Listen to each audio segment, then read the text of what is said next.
And I hate to say it, but Kamala's record of failure is somehow only getting worse.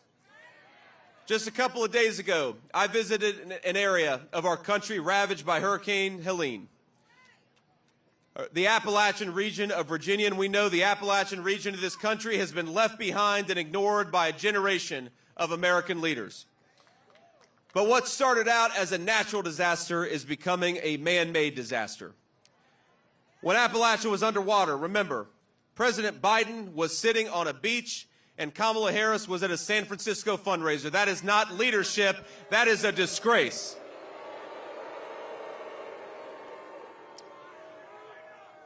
And now we're seeing reports that deployments of the military and the National Guard are moving at a snail's pace.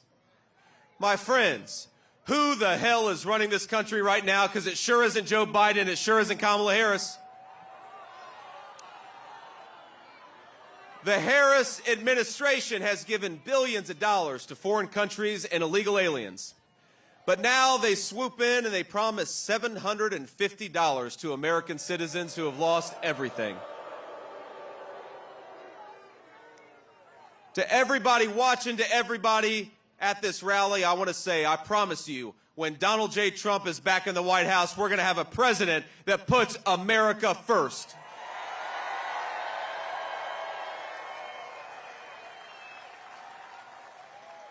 We're going to ensure that emergency funding goes to American citizens and not illegal aliens. We're going to create record prosperity with low inflation and rising take-home pay. We're going to secure that southern border, stop the drug trafficking, and send illegal aliens back home where they belong.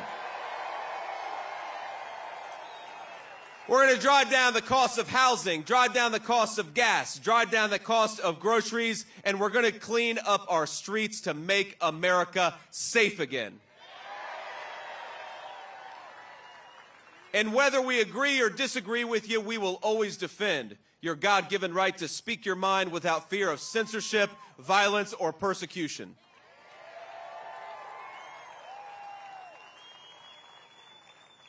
But to everybody struggling, I want you to know that though our country has, yes, been through some hard times over these past few years, I want you to know that help is on the way. We have, think about this, the most generous people, the most abundant natural resources, including some great energy right here in the state of Pennsylvania. We've got the hardest workers. We've got the best values. All we need to restore American greatness is leadership that is fit to serve this country. So more than anything, I'd like all of us to leave this incredible community with a message of hope. Because I honestly believe that what happened right here in Butler is a metaphor for the United States of America. In this land, we may get knocked down, but we get right back up and we keep fighting because in America, hope is never lost. We may face enemies who seek our demise, our destruction, and even our death. They may try to crush our spirits. They may try to convince us that victory is impossible, but in America, nothing is impossible. And as long as that flag yet waves, and I see it's doing it today, there is no trial we cannot endure, no obstacle we cannot overcome, and no defeat we cannot turn into victory.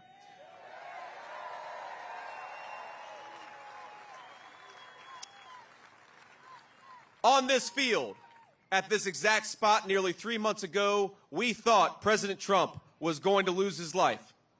But God still has a plan for him, just like he still has a plan for the United States of America.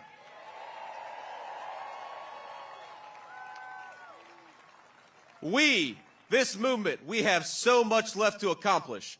And after the dark nights of trial, when the sun rises again, our flag is still going to be there, and nothing will stop the United States of America.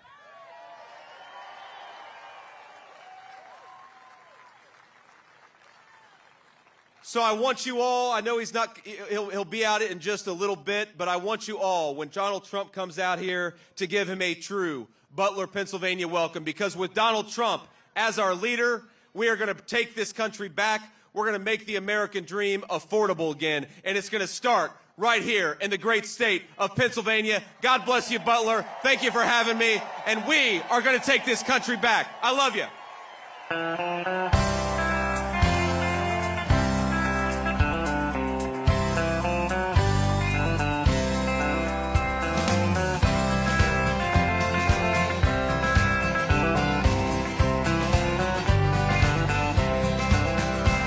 Why don't we liberate these United States? We're the ones who need it worst. Let the rest of the world help us for change, and let's rebuild America first. Our highways and bridges are falling apart. Who's blessed and who has been cursed? There's things to be done all over the world, but let's rebuild America first.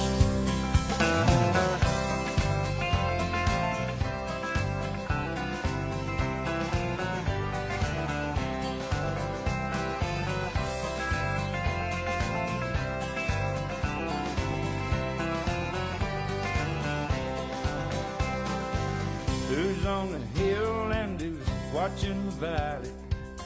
Who's in charge of it all? God bless the army and God bless our liberty. That comes the rest of it all. Yeah, men in position are backing away. Freedom is stuck in reverse. Let's get out of Iraq, get back on the track, and let's rebuild America first.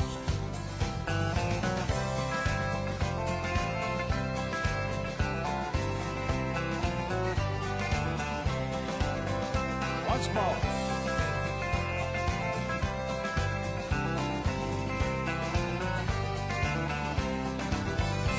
Why don't we liberate these United States? We're the ones who need it the most. You think I'm blowing smoke? Boys, it ain't no joke. I make 20 trips a year from coast to coast.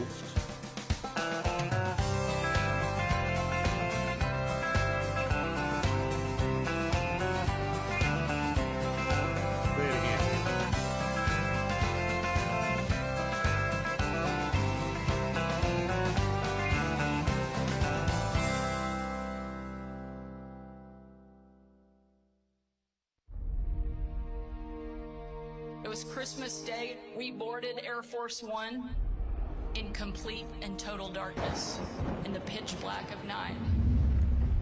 We landed in war-torn western Iraq. No lights on the runway. There were hundreds of troops packed into a dining hall. They had absolutely no idea that the President and First Lady were about to walk into that room. And when they did, it was a sight and a sound and a scene that I hope I never forget. That room absolutely erupted. That was the kind of patriotism President Trump brought back to our country. One of the young soldiers yelled from the back of the room, "Mr. President, I re-enlisted in the military because of you." And without missing a beat, the President said, "And son, I am here because of you."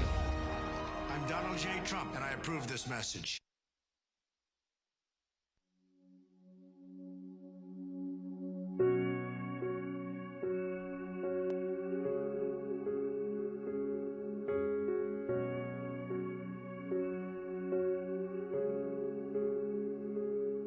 I've been down, counting out,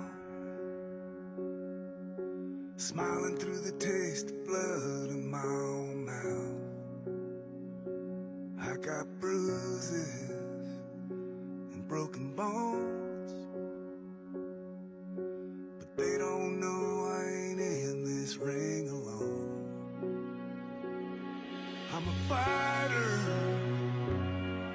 No one can say that I'm a running hider. I was born to be a do-or-dyer, a make-it-righter. Don't throw that towel just yet. Don't cash in that last bet, 'cause I hit harder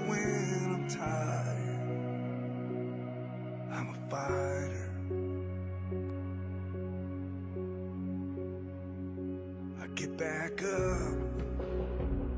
That's what I do. I didn't soldier on this far just to lose. So take your shot. Is that all you got? I'm a fighter. No one can say that I'm a running hider. I was born to be a do-or-dyer, a make-it-rider. Don't throw that towel just yet. Don't cash in that last bet, 'cause I hit harder when I'm tired. Yeah, I'm a fighter. Oh,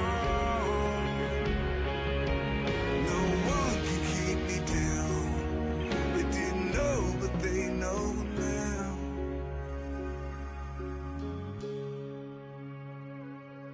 That I'm a fighter. No one could say that I'm a running hider. Don't cash in that last bet. Don't throw that towel just yet. I'm a fighter.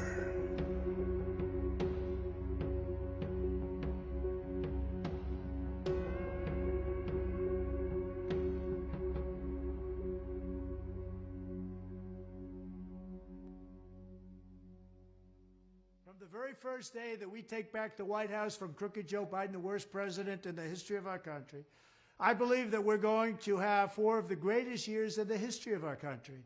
I will once and for all secure our elections. We're going to go to paper ballots. We're going to have same-day voting, voter ID. We're going to do it properly. We're going to have good, secure, beautiful elections. We never want what happened in 2020 to happen again. But until then, Republicans must win. And we must use every appropriate tool available to beat the Democrats. They are destroying our country. Whether you vote early, absentee, by mail, or in person, we are going to protect the vote. That's the most important thing we have to do, is protect the vote. Keep your eyes open, because these people want to cheat, and they do cheat. And frankly, it's the only thing they do well. We will make sure your ballot is secure and your voice is heard. Many Republicans like to vote on Election Day, and we must swamp the radical Democrats with massive turnout on Tuesday, November 5th. The way you win is to swamp them. If we swamp them, they can't cheat. It just doesn't work out. But if you can't make it, you need to make a plan, register, and vote any way possible. We got to get your vote. So with your vote, we will win a victory the likes of which no one has ever seen before. We will evict crooked Joe Biden from the White House, and we will take back our country on November 5th, 2024, the most important day in the history of our country. That's what it's going to go down as. Thank you.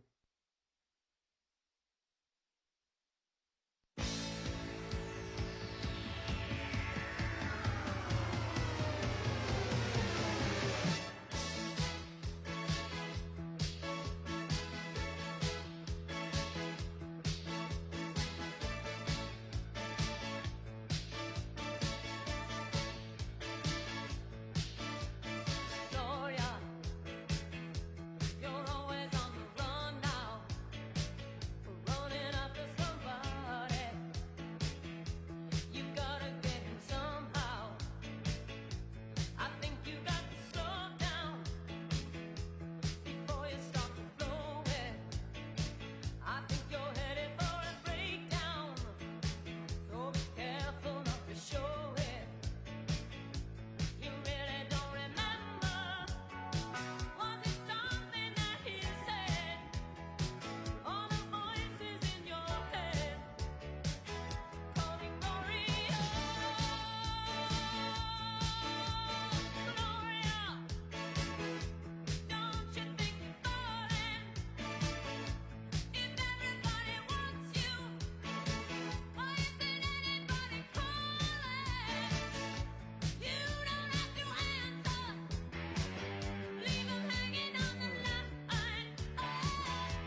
do you think you'll do then? I bet they shoot down the plane.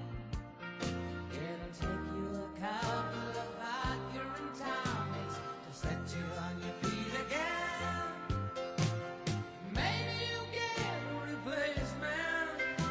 There's plenty like me to be found. Mongrels who ain't got a penny, sniffing for tickets like you. I'm a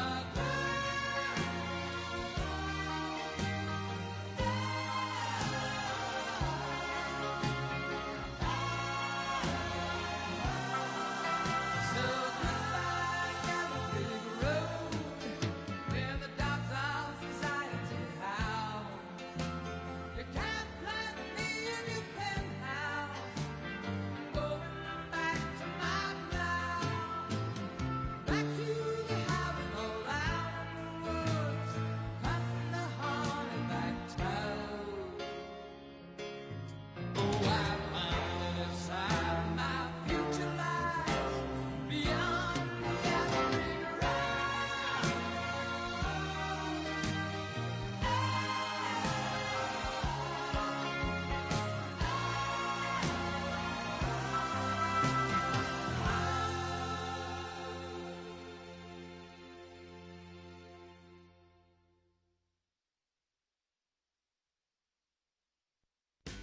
You shake my nerves and you rattle my brain. Too much love drives a man insane. You broke my will, oh what a thrill.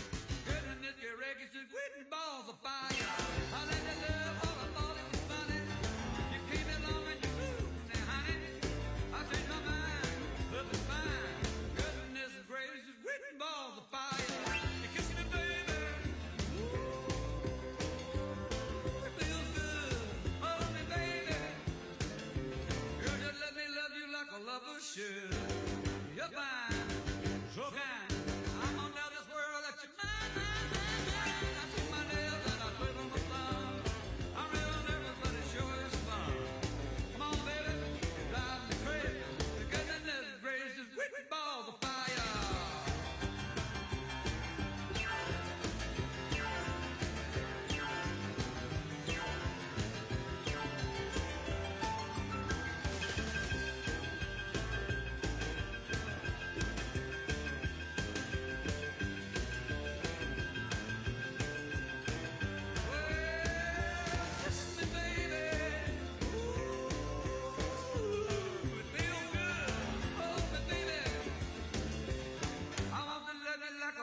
Should.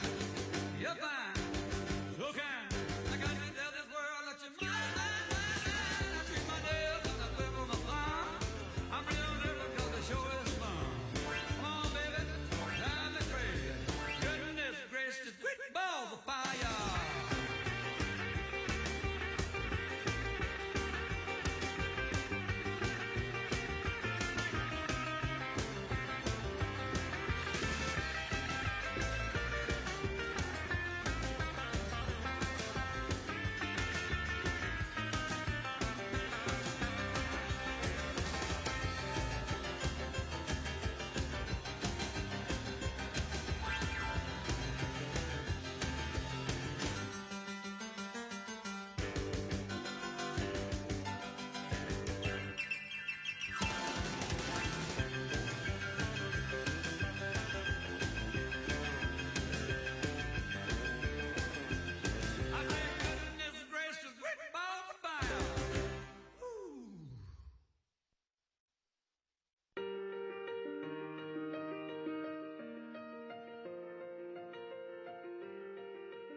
Yeah, you can be the greatest, you can be the best. You can be the King Kong banging on your chest. You could beat the world, you could beat the war. You could talk to God, go banging on his door. You can throw your hands up, you can beat the clock. You can move a mountain, you can break rocks.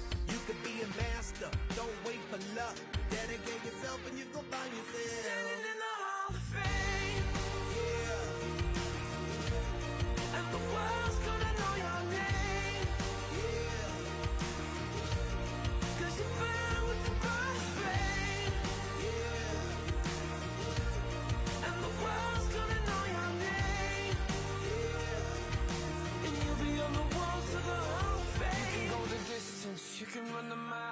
You can walk straight through hell with a smile. You could be the hero, you could get the gold. Breaking all the records they thought never could be broke. Yeah, do it for your people, do it for your pride. Are you ever gonna know if you never even try? Do it for your country, do it for your name.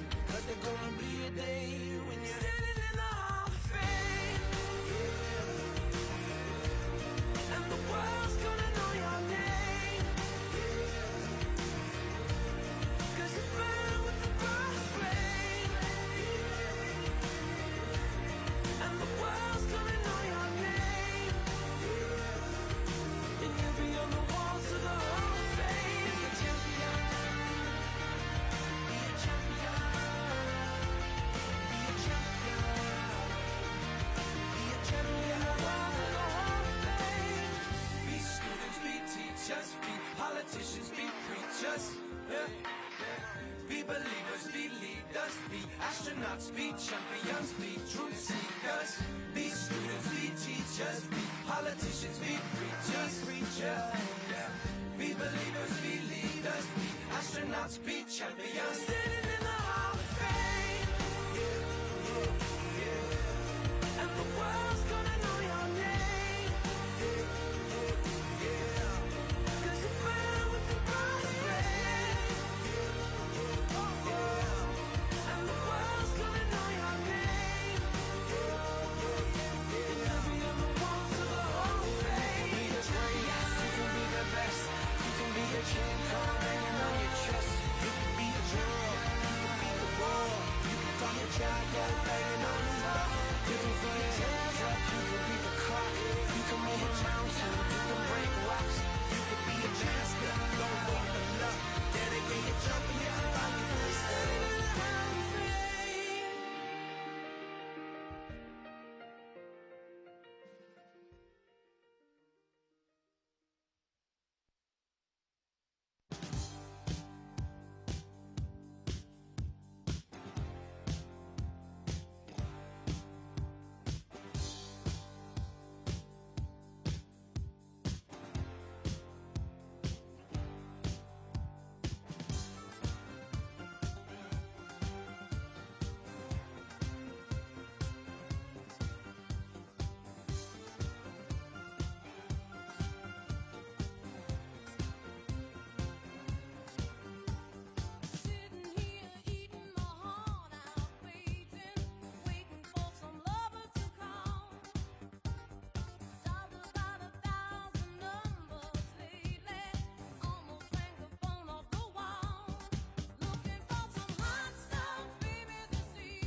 of auburn hair with ivory skin and eyes of emerald green. Your smile is like a breath of spring, your voice is soft like summer rain, and I cannot compete with you, Jolene. He talks about you in his sleep, and there's nothing I can do to keep from crying when he calls your name, Jolene.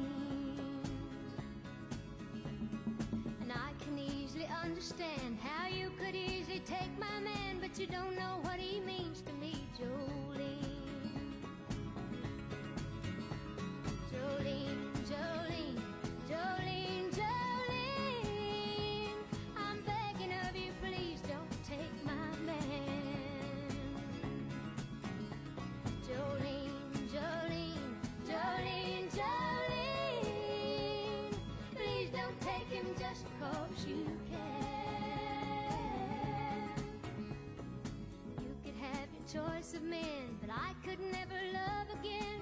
He's the only one for me, Jolene. I had to have this talk with you. My happiness depends on you, and whatever you decide to do, Jolene.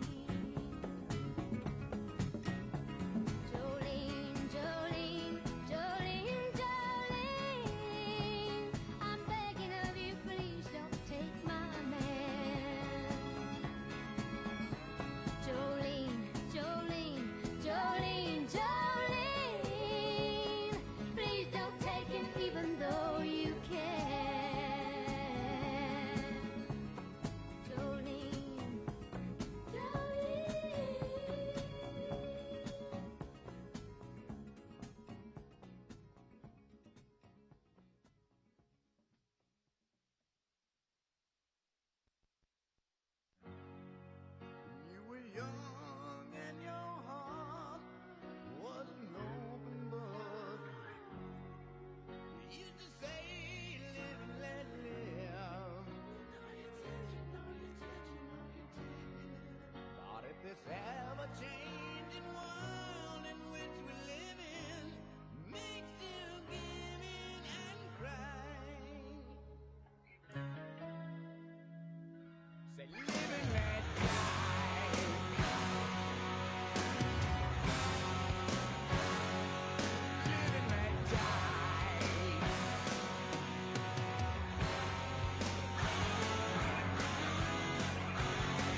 please welcome to the stage American businessman and investor, Mr. John Paulson.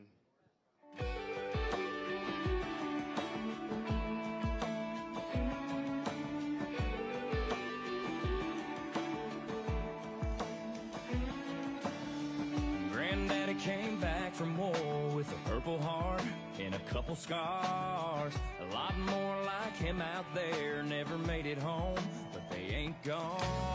And old glory don't ever get old. She's the greatest story's ever been told. Hey, welcome everybody. My name is John Paulson, and like you, I'm proud to be a proud supporter of President Trump. When he is elected president, he will deliver the greatest economic boom to America than we've ever seen. We'll see growth in our energy sector. We become a manufacturing powerhouse. We'll see growth in real wages, which will benefit all Americans. It's great to see so many people here. Thank you. God bless.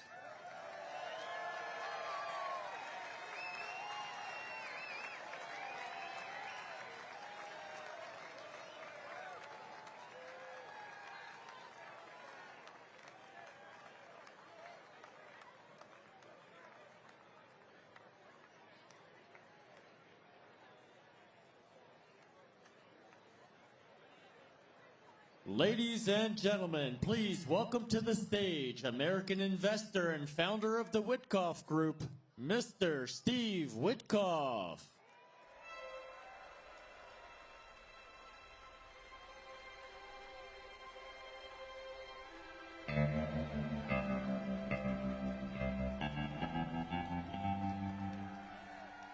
Oh, I wish I was in a land of cotton. Old times there are not forgotten. Wow. Wow. I wish my mom was here.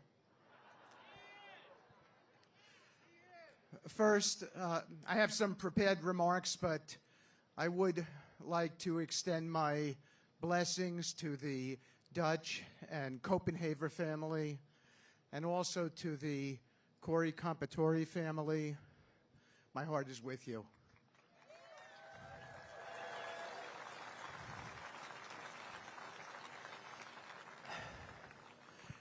This is a beautiful, beautiful town. I was marveling at the beauty. Patriots of Butler, Pennsylvania, it is my honor and my blessing to stand before you today. I'm not just here as a speaker, but I am a dear friend of the president and someone who has had the privilege of knowing President Trump personally, witnessing his strength and commitment to our nation. You know President Trump as a man who never backs down. I've been at his side through some of the toughest moments, and I can tell you, he embodies the leadership we need in these times for our nation.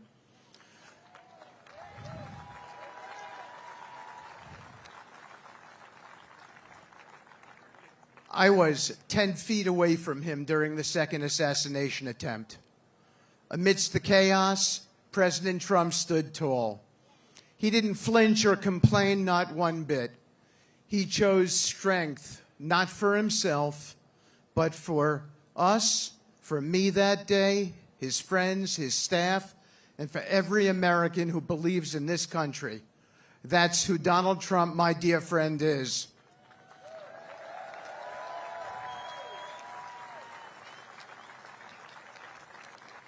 He's a fighter, the toughest fighter I know, who refuses to be broken or beaten. He faces adversity head on and says, "Bring it on."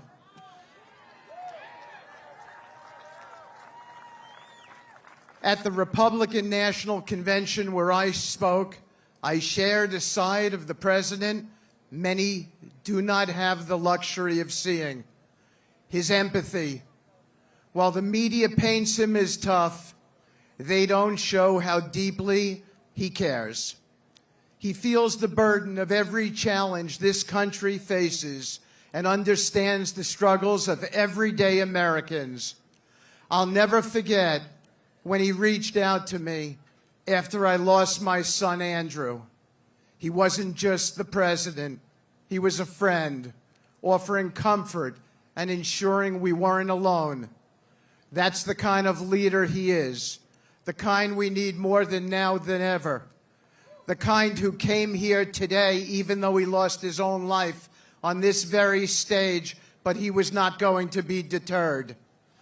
Today we stand at a pivotal moment. In the wake of the Iranian attack, our nation stands at a crossroads. The world watches to see who will step up to lead us. We need a leader who understands the gravity of this moment, who embodies strength in action, not just in words. President Donald Trump is that leader.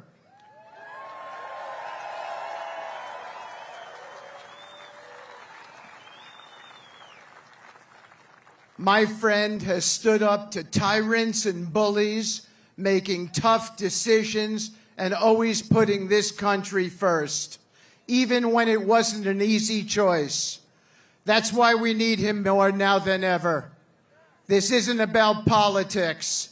It is about the soul of our country.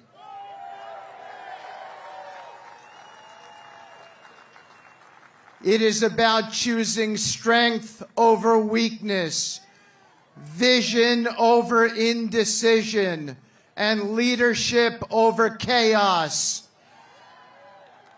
We are living in a time that demands greatness. As Abraham Lincoln once said, you cannot escape the responsibility of tomorrow by evading it today. President Trump understands that. He is the most consequential president in the history of this country. He knows that leading this nation is about taking responsibility for our future, ensuring our children and grandchildren inherit a country that is safe, prosperous, and free. Behind the headlines and the political battles is a man who wants to see America thrive. He believes in every fiber of his being that this country is still the greatest nation on earth and that her best days are yet to come. So as we face this pivotal moment in history, ask yourselves, who do you want leading this country when the enemies of freedom threaten our way of life?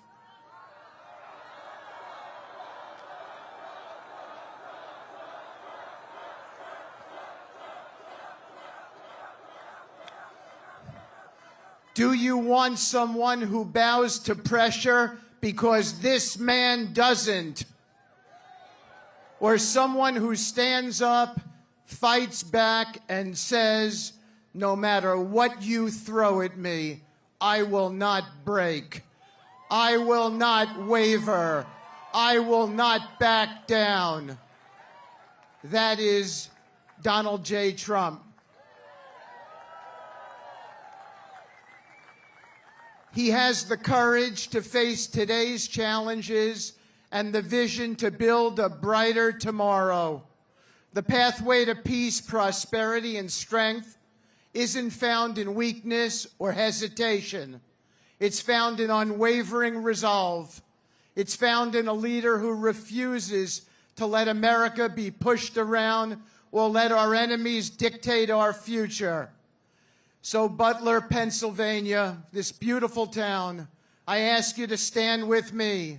Stand with President Trump and stand for the future of this incredible country. Together,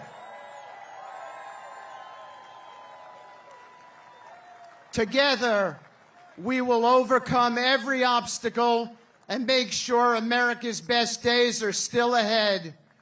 Thank you. God bless you all. God bless President Trump and his family, and God bless the United States of America.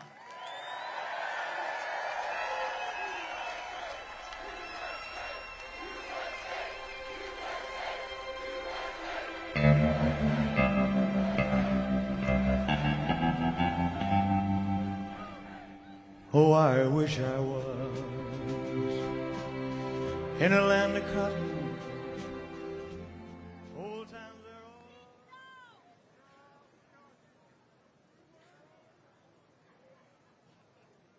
are Ladies and gentlemen, please welcome to the stage Eric Trump and RNC co-chair Lara Trump.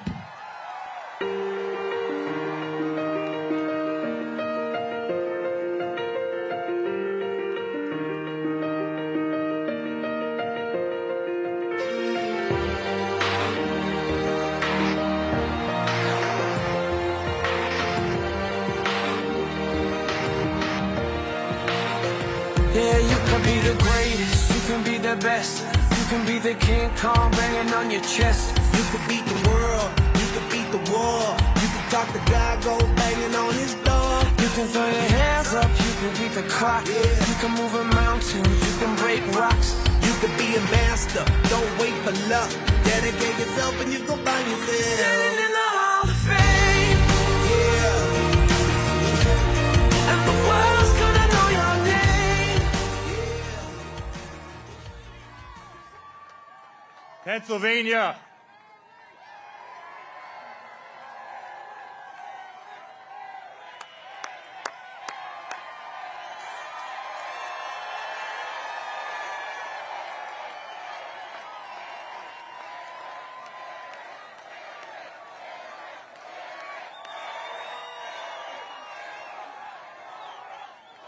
Pennsylvania, I've never been more proud to be anywhere in my life than I am today here with you on this stage.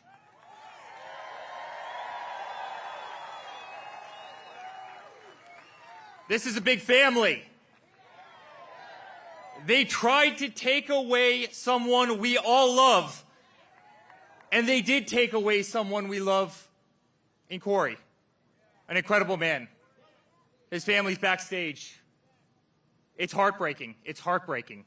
They've tried to get my father every single second since he went down that golden escalator. Laura and I have witnessed it every single day. They tried to smear us. They tried to bankrupt us. They came after us.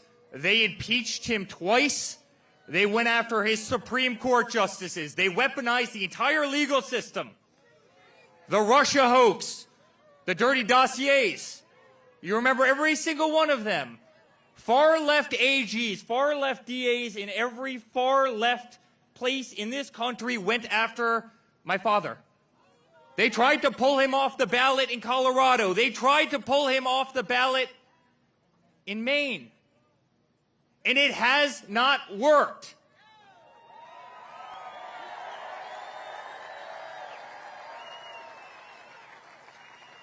And then, guys, they tried to kill him. They tried to kill him. And it's because the Democratic Party, they can't do anything right. They can't do anything right. You see it this week in the FEMA response in North Carolina, and in Georgia, and in South Carolina, and in Florida. You have people's houses floating down rivers. And what does Kamala do? She comes out and says, yes, I'd like to give that family $750. We send $200 billion over to Ukraine so beautiful young kids can shoot at each other in trenches. $200 billion. We give hundreds of billions of dollars to Pakistan. They wouldn't tell us that bin Laden was literally a mile away from their equivalent of West Point. We send hundreds of billions of dollars to them. We gave $150 billion to Iran, a country that chants death to America. And Kamala Harris comes out and says, we're going to give $750 to the person who lost their house in a mudslide. Guys, this isn't America first. This is America last. But the good news, help is on the way.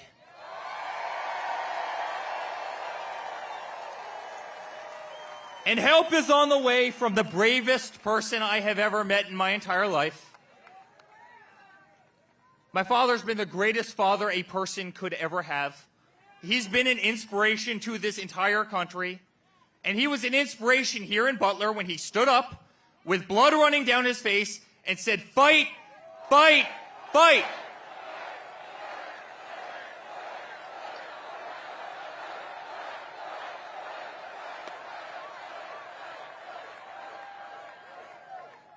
I love all of you so much. I really mean it. This is a family. This isn't politics, guys.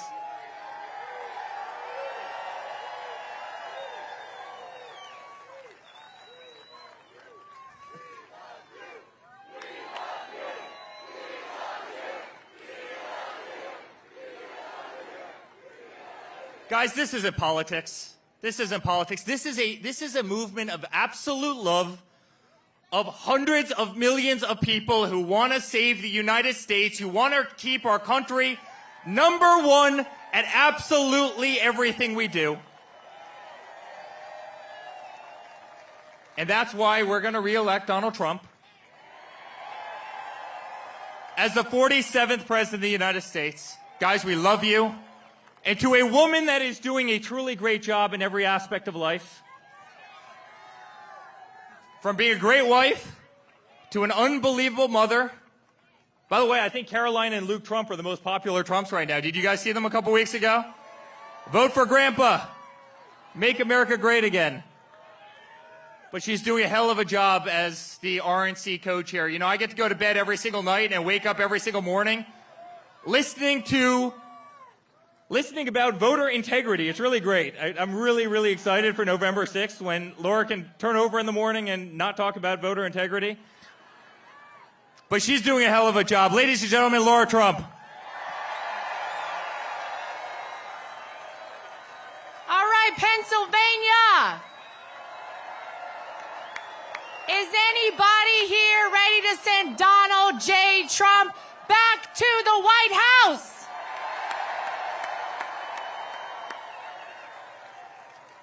Well, we're 31 days away. 1 month from right now, as Donald Trump always says, will be the most important day in the history of America, because this is a pivotal moment for our country. And I don't even have to tell anybody that here. We can all feel it.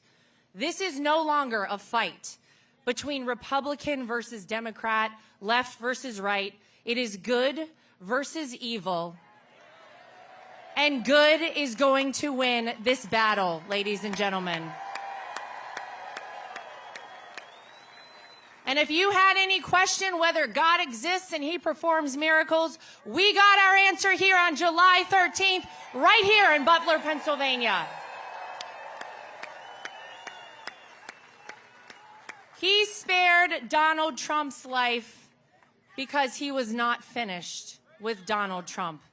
And he did it not once, but twice. And I've said it time and time again, but now you feel it more than ever. Donald Trump was made for such a time as this.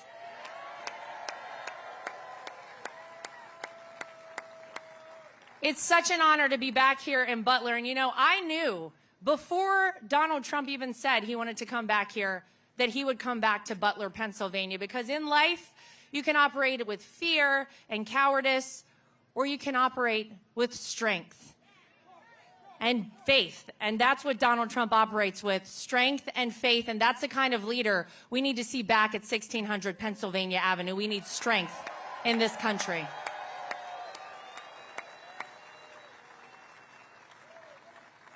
And Eric's right.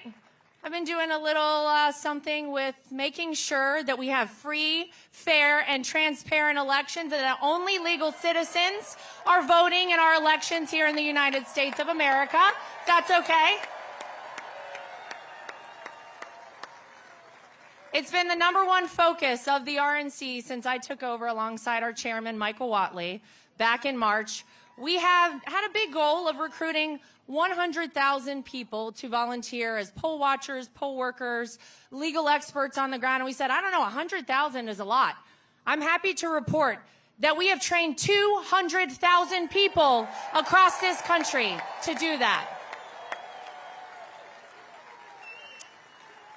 So our message is very clear. If you are a person who is considering cheating in our elections, we will find you. We will track you down, and we will prosecute you to the full extent of the law.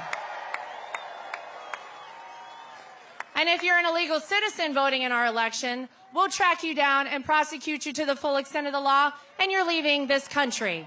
How's that sound? Don't do it. It's not worth it.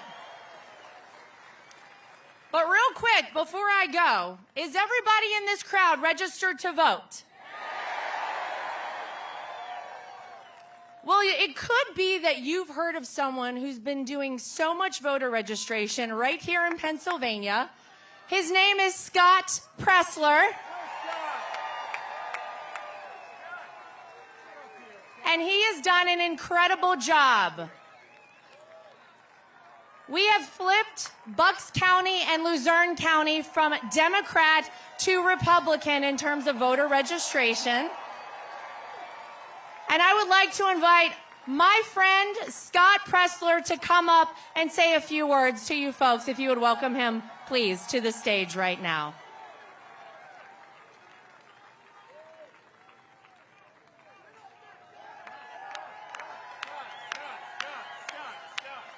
And he wore shorts for us today, so check out his legs. Look at this.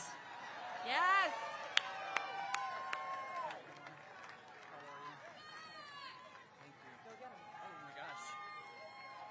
I wish I didn't wear shorts today. Mom and Dad, I honor you on the stage today, Captain Robert Pressler and my mom, Carol Pressler.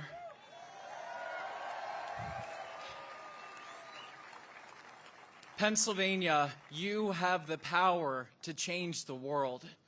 Pennsylvania wins the White House, and so please, I ask you today, please check your voter status, make sure you're an active voter registered at your current address, and please visit vote.pa.gov and register to vote today. A message to our union workers. We want your vote. We want to keep jobs here in America. To our beautiful Amish and Lancaster and across the state, we will protect your raw milk, your dairy, your farming, your school choice, your religious freedom, your ability to afford to have 10 beautiful children per family. To our hunters, 30% of you are not registered to vote. Please, our hunters, support the Second Amendment, register to vote. To our truckers that service us every single day, please request a mail-in ballot or vote early, lock in those votes. To our sorority sisters and our fraternity brothers, please, you have the power. If you're going to school here in Pennsylvania, register to vote legally and lawfully here in the Commonwealth of Pennsylvania.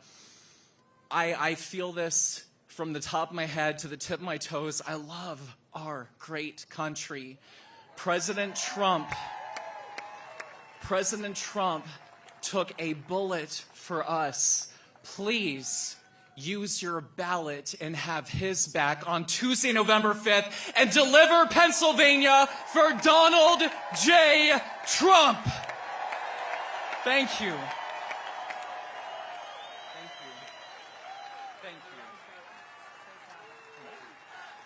Before we go, what we're going to do here today, ladies and gentlemen, is we're going to make a new memory in Butler, Pennsylvania. And this will mark the moment that this election was won for Donald J. Trump. Let's send him back to the White House on November 5th. We love you, Pennsylvania. Thank you. God bless.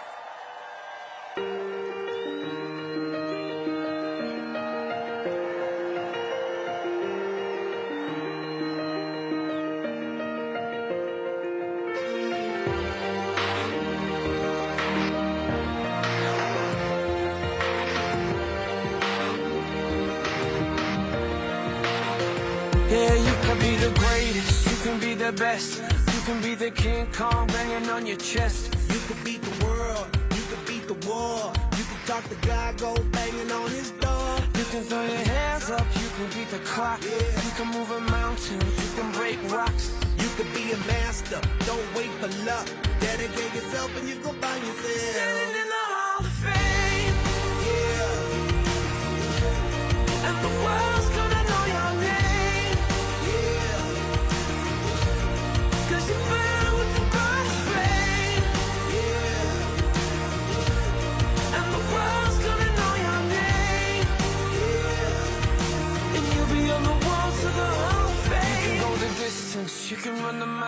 You can walk straight through hell with a smile. You could be the hero, you could get the gold. Breaking all the records they thought never could be broke. Yeah, do it for your people, do it for your pride. Are you ever gonna know if you never even try? Do it for your country, do it for your name. Cause there's gonna be a day when you're standing in the Hall of Fame. Yeah. And the world's gonna know your name. Yeah. Cause you burn with the bright flame. Yeah. And the world's gonna know your name.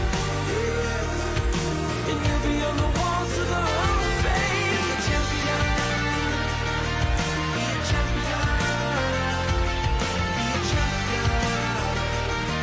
Be a champion. The walls of the Hall of Fame. Be students, be teachers, be politicians, be preachers. Yeah. Be believers, be leaders, be astronauts, be champions, be truth seekers. Be students, be teachers, be politicians, be preachers, yeah. Be believers, be leaders, be astronauts, be champions. Standing in the Hall of Fame. Yeah, yeah. And the world's gonna know your name. Yeah. Cause you burn with the bright flame. And the world's gonna know your name. And you'll be on the walls of the Hall of Fame. You can be the greatest, you can be the best. You can be the champ, crown hanging on your chest. You can be a girl, you can be the world. You can be a giant hanging on the wall. You can throw your hands up, you can beat the clock. You can move a mountain, you can break rocks. You can be a master, don't wait for luck. Dedicate yourself and your body for the standing in the Hall of Fame.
There are some moments in history that are forever seared into our hearts.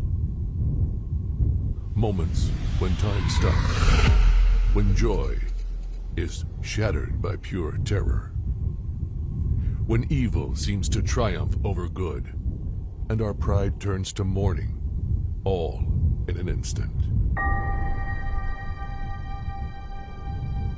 The bravest among us suddenly fallen. Patriots and presidents besieged. A nation stunned to its core. And in the silence of our grief, in the stillness of our prayers, we ask, why? And we may never know. But in our nation's darkest moments, when all seems lost, when the cause seems to be unwinnable, when the night seems to never end, and hope is on its knees,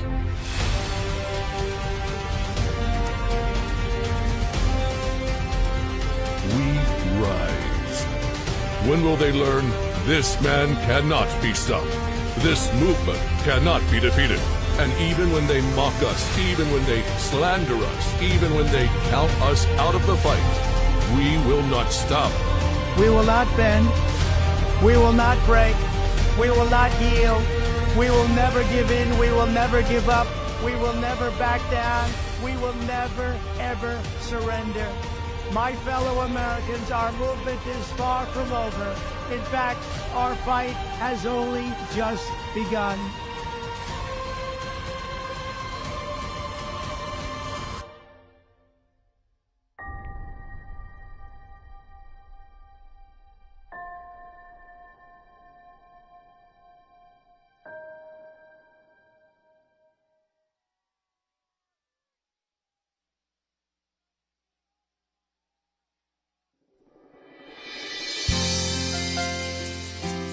Ladies and gentlemen, please welcome the next president of the United States, President Donald J. Trump. All the things were gone. I'd worked for all my life, and I had to start again with just my children and my wife. Thank my lucky stars to be living here today, 'cause the flag still stands for freedom, and they can't take that away. And I'm proud to be an American, where at least I know I'm free. And I won't forget the men who died, who gave that right to me. And I gladly stand up next to you and defend her still today. 'Cause there ain't no doubt I love this land. God bless the USA.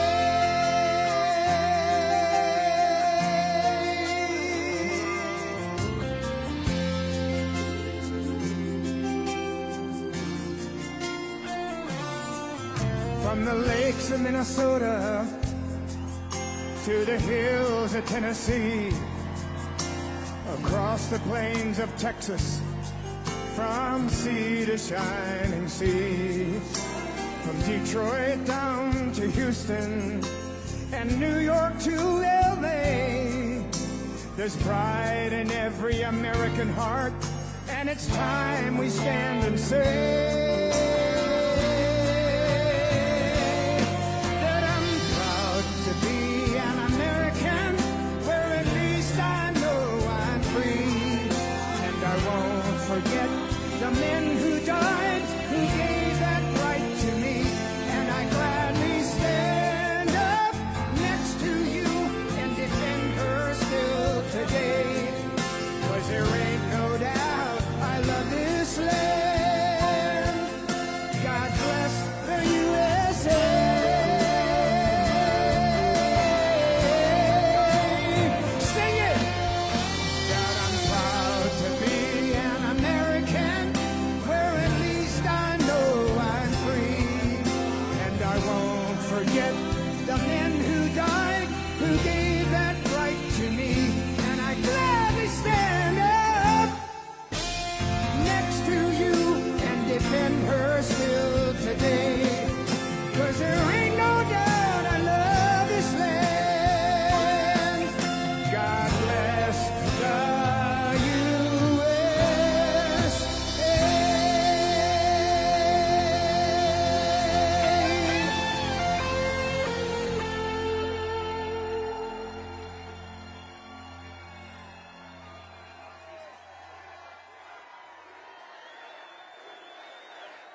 Lee, thank you very much, really, and thank you, a very big thank you to Pennsylvania. We love Pennsylvania. And as I was saying,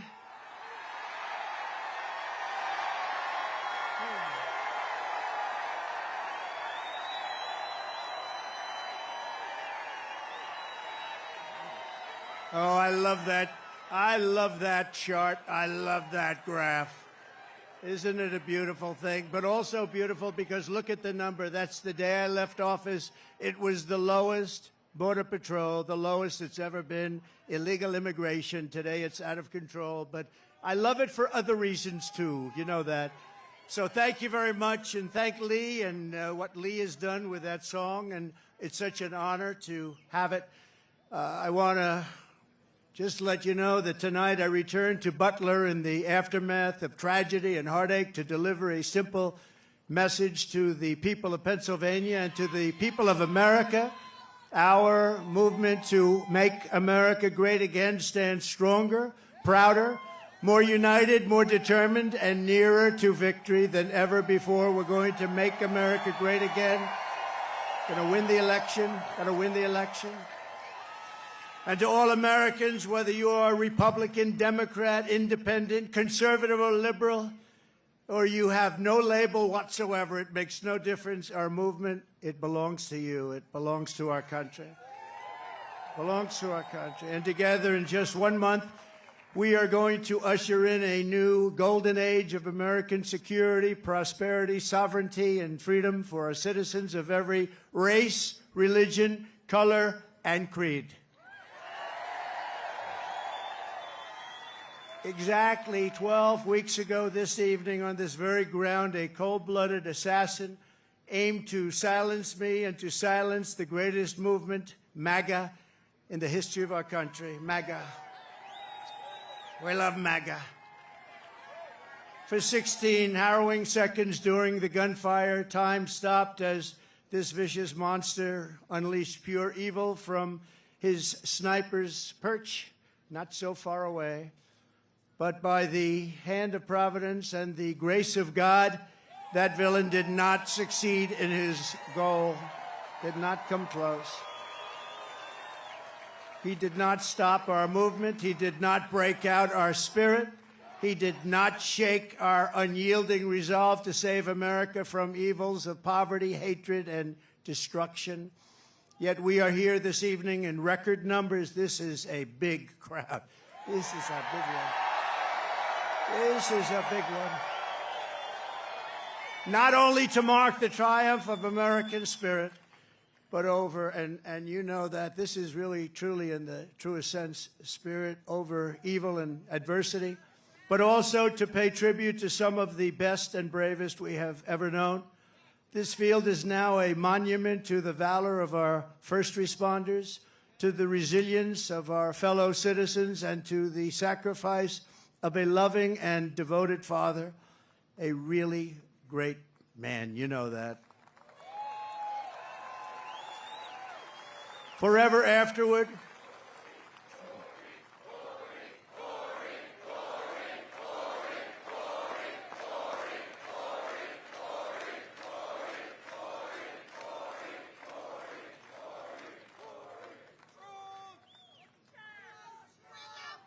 forever after, all who have visited this hallowed place will remember what happened here, and they will know of the character and courage that so many incredible American patriots have showed and know, and they know it at a level never seen before, probably. First, I want to thank the men and women of the U.S. Secret Service who threw their bodies on top of mine without even a thought for their own lives. They were on top of me so fast.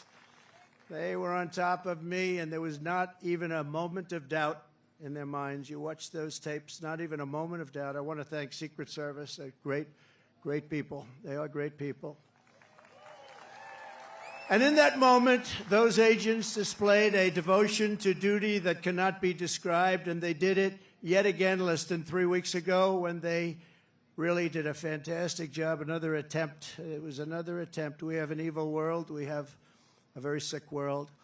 My gratitude to them is beyond measure. We also owe a tremendous debt thanks to the Secret Service counter sniper and a local police sniper who returned fire within seconds and stopped the shooter quickly and saved many lives. If he didn't stop, he saved many lives. He had a lot of bullets, a lot of ammunition up there with him. And we are, I mean, just amazing when you think they did it so quickly without any knowledge of what was going on, boom. And had that not happened, it would have been a very different story. It would have been many, potentially many people. I also want to express our thanks to the Butler Township Police Department, incredible people.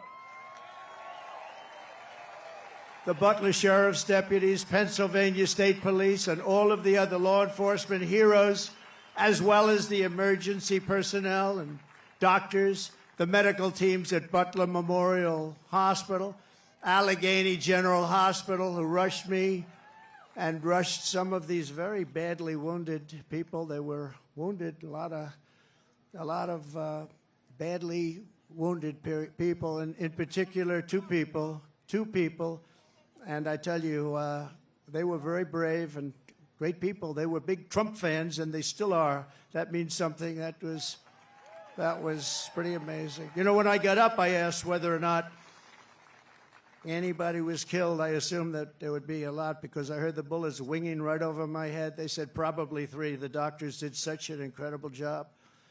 It was one great gentleman, but the other 2 have been amazing, actually. They've gone through it. They've gone through a lot. And when the crisis struck, they did really Pennsylvania proud. You've heard that expression, Pennsylvania proud. It's a great place. I went to school. I went to college in Pennsylvania. It's a great place. The people are incredible. Also, and I have to say, after returning to the field tonight, is one of the really brave Americans who was hit by the assassin's bullet, U.S. Marine veteran David Dutch. David, thank you. Thank you, David. Thank you, David. And David, we're thrilled to see your recovery is going well. Great doctors up here, I have to tell you, great doctors. Your courage is really an inspiration to us all, so I want to thank you very much, David. A great gentleman, great gentleman. I want to send our love to someone who could not be here because he has just undergone a major surgery related to the shooting. A man who was really badly wounded, like David, James Copenhagen, because James was a wonderful man, a big Trump fan. And Mr. Copenhagen is out there watching us right now, but he's in a hospital where they did some additional work, but he's in great shape. He wanted to be here so badly, but he's in great shape, and we appreciate it, and we're looking to his full and complete recovery. He will have a complete recovery. Thank you. Thank you very much. And of course, there's one more hero who could not make it back here tonight because he is no longer with us, right? You know who that is, right? Corey, our beautiful Corey. Corey is not with us tonight, and he should be. And we all miss him. He's become somewhat of a folk hero, I have to tell you. Who is with us is his beautiful wife and daughters and relatives, sister.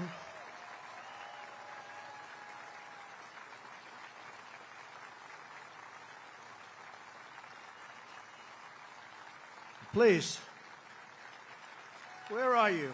Where are they sitting?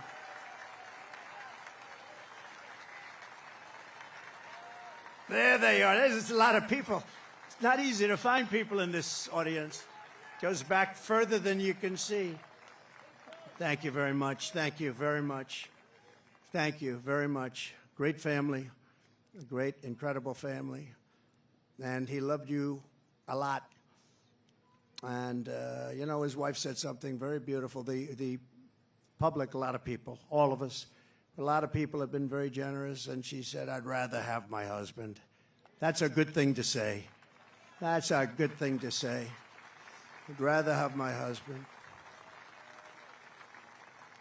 Cory Comparator was an incredible husband and father, a devout Christian, a veteran, and a proud former fire chief, very respected within the town. Everybody knew him. Few men volunteered to run into fires, but Cory was one of those who did. He ran into fires. I spoke to people that were with this guy would do anything. He was brave, right? Brave guy like you. And he was also a protector who put his life on the line for others, and he loved doing it. And when the sound of gunshots pierced the air on that July evening, Cory leapt into the fire one more time. In his last seconds of this earth, he threw himself on the top of his wife and daughters. He didn't want them hurt. He threw himself. He said he knew what was happening. He didn't want them hurt. And he was hit hard. He was hit hard. And he gave his life to shield their lives. Every father and husband in America hopes that if the time came, we would have what Cory had. Tremendous courage, tremendous guts, and he wanted to protect his family, and he did protect his family. At this time, it is 6/11, 12 weeks to the minute that the shooting began. I would like to ask everyone to join me in a moment of silence.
Now that is what you call a voice. One of the greatest opera singers in the world, and Christopher Macchio, who's truly a great talent, is going to be back when I leave, and I'm going to stay backstage watching every song. He's going to sing 3 or 4 great songs, Nessa Dorma and others. And so I wouldn't leave your seat too fast when we're finished today, but this is in honor of 3 great people, actually, 3 great, and in particular, Corey. And we appreciate it, but that is a real voice, isn't it, huh? That's not... What do you think, Mr. Future Vice President? Pretty good, right? I don't know if you could do that, J.D. I don't know. I don't think J.D. can do that. In the face of murderous hate, Corey answered the most selfless kind of love. We are joined this evening by Corey's incredible widow, Helen, his 2 precious daughters, Kaylee and Allison, and his sisters, Kelly and Dawn. Thank you so much. Thank you so much. This is an incredible tribute. This is a tribute like no other, and he deserves it. To Helen and the entire family, I can only begin to imagine the depths of your grief, but I want you to know that just like you, we will carry his memory in our hearts for as long as we live. Everybody in this stadium and everybody that was there on that tragic evening, we are thinking about Corey. We think about him a lot. I know he's looking down on us right now from heaven, smiling at his beloved wife and daughters and his mother, Karen, and his entire family. And he's with you, and he's going to be with us for a long time because, you know, some people just don't die in vain, and what he's left behind is incredible. And so God bless you, Corey. God bless you. Thank you very much. God bless you. You know, I just one little story. Helen told me that on the day that they came to the rally, Corey was really excited because somebody gave him great seats right up front here with the people from North Carolina, the ladies from North Carolina.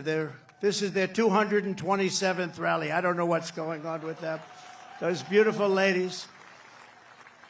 But they always seem to have good seats. Yeah. But Corey had the best seat in the house, and he was telling his wife and family on the way over in the car, he said, I'm telling you, he's going to invite me up in the stage, because I do that sometimes. I take people, we invite them up on the stage.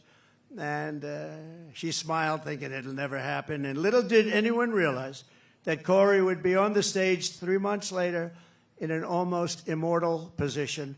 And that's where he is today. He's on the stage in a, I think it's a truly immortal position. So the love that he showed on that day and throughout his life is the love that sustains the entire movement, love that our families have, and it's love of our communities and love of our country. It's a force more powerful than any hatred and malice, because even in the darkest hours it shines forth as a guide, and it guides us like nothing could ever guide us. It guides us really like a candle in the night.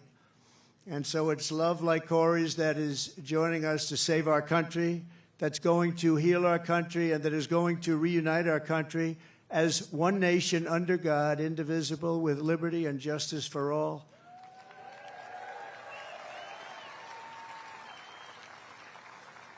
So what our opponents have never understood is that this movement has never been about me. It's always been about you. It's been about a lot of people, millions and millions of people, the biggest ever in the history of this country, maybe anywhere.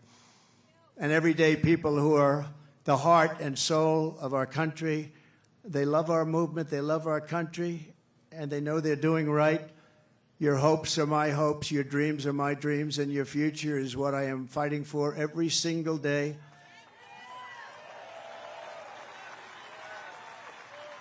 And now I have a great companion in J.D. Vance. How good was he the other night? How good?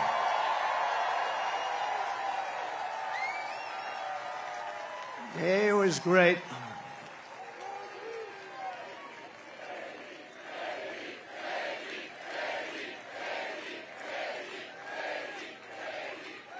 He was great. But from the very beginning of this journey, I've been on a mission to rescue our country from a failed and very corrupt political establishment, very corrupt. We have to change it. We have to change it. We need also a very free and open press. and to give it back to the country you believe in and I believe in. It's a country that we were born in and the country that you deserve. You deserve this.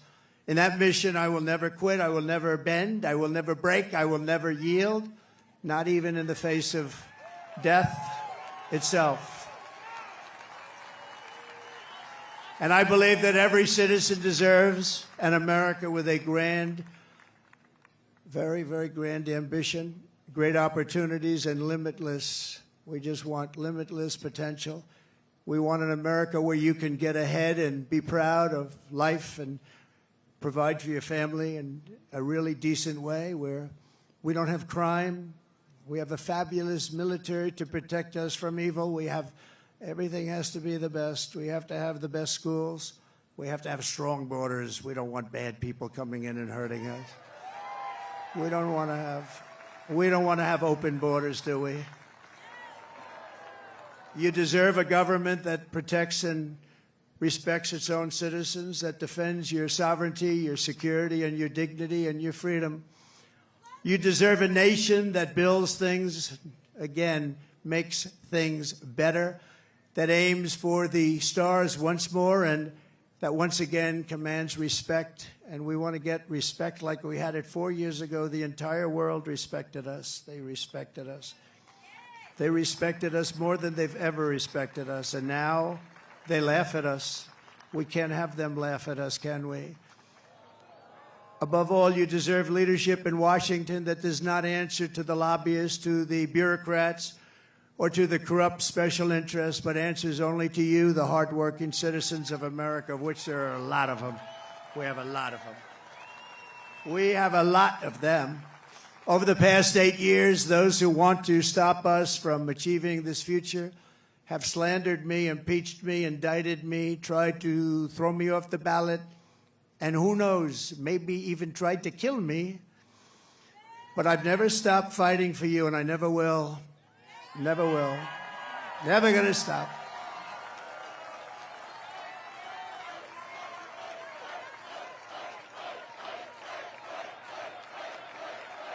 Thank you.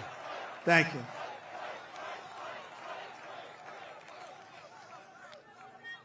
And in turn, you have always stood with me. You have always stood with me, no matter what. You saw what was going on. You saw the hoaxes and the scams. You saw everything that went on. We are a team. We're a great team, I think. We're probably the best team ever in the history of our country, if you really think about it. We've fought together. We have endured together. We have pushed onward together. And right here in Pennsylvania, we have bled together. We've bled. We've had 3 people that really got hit hard. 2 of them made it. Great doctors. Great doctors. They weren't supposed to make it. I wasn't supposed to make it. People said, my great doctor at Butler said, "Sir, you're the luckiest man alive. This would be a good time for you to go out and buy a lottery ticket." I've never seen anything like that. I almost went out and bought a lottery ticket. I'll take it. And 31 days from now, here in this great Commonwealth and all across our land, we are going to win together. We are going to vote together. We're going to win the greatest election in the history of our country, maybe the greatest election all time.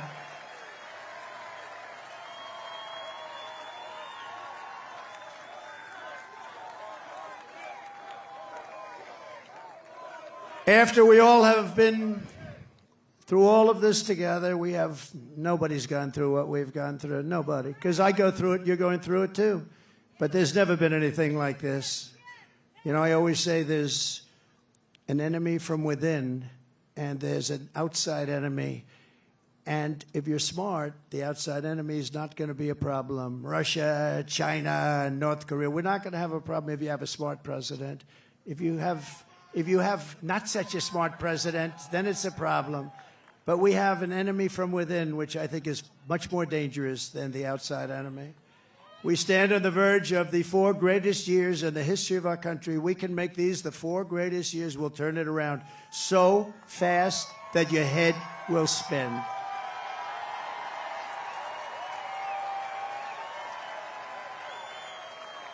With victory on November 5th, we are going to redeem America's promise and unlock the extraordinary future that is just within our reach. It is now within our reach. Think of it, 1 month from today, 1 month. We got to get there. We got to get there. They'll drop all sorts of bombs. They'll be hitting you, JD. They'll be hitting me. These people, they'll hit and hit. But I think we've almost become immune to it, haven't we? We've become immune to it. You got a little dose of it, a couple of little doses. No, that's the only way. That's the only way they can even think about winning, with open borders. Who wants open borders? Who wants men playing in women's sports? Who wants sex change operations for illegal aliens in holding bins? No, I don't think so. We will begin a new era of soaring income, skyrocketing wealth, millions and millions of new jobs, and a booming middle class. We're going to boom like we've never boomed before. And we're going to unleash a manufacturing renaissance right here in Pennsylvania, including fracking like we've never fracked before. We're going to frack, frack, frack. You know, our opponent said, there'll be no fracking, no fracking. We'll never frack, we'll never frack. Then she started seeing poll numbers, by the way. And by the way, speaking of poll numbers, do you mind if I mention poll numbers? Because I only mention them when they're good. I never mention it. But one that's hit me really amazingly, Rasmussen, very highly respected poll. JD, it just came out. I don't think you heard this one, but this is a shocker. You know, they always say the Democrats will win the Hispanic vote, but we've been creeping up rather rapidly. And Rasmussen is one of the most respected polls. I mean, Republicans would get 4, 5, 6, 9, 10%. They just came out with a poll. 62% for Trump. Think of that. Think of that. And 34% for Kamala. I don't usually use her last name because nobody knows who I'm talking about. I go, Harris, Harris. They say, who's Harris? It's happening all the time. Who's Harris? And we can't find out who she is, because if we do, our country is going to be in big trouble. We will live in a very beautiful city or town that are safe and clean, with borders that are sealed and secure. And again, we want people to come into our country. We all want that. We need that. But you know what? We want them to come in legally. They're going to come in legally and love for our country. And America will once again be strong and confident and free. And we're going to have that. We're going to have it strong, confident, and free. That's why I'm here today. You know, I could right now be having a beautiful life. I don't have to be here. I could be on a gorgeous beach someplace. I have such nice property. I could be in Monte Carlo, as an example, but I'd rather be in Butler with you. I would rather. I'd rather be in Butler. And I think JD would rather be in Butler, JD.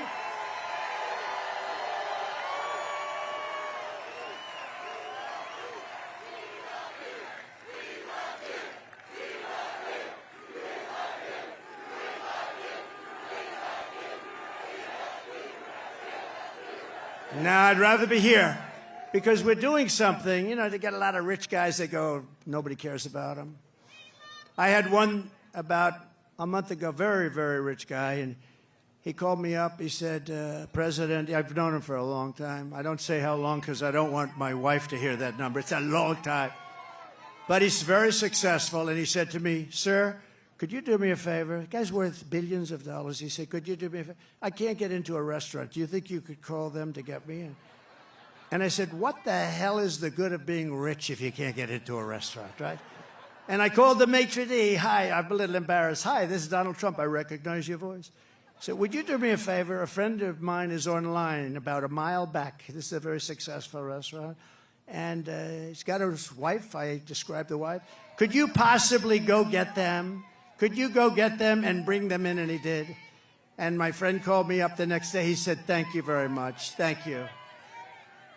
Oh, doctor, please. Doctor in the house. Thank you. Thank you. Thank you very much, doctor. go. Thank you. Take your time, doctor, please. We got plenty of time, right? We got a lot of time.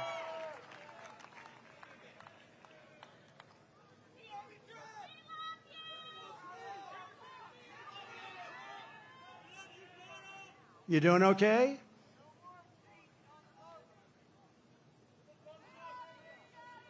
Take your time. We've got to protect our people, right? Take your time.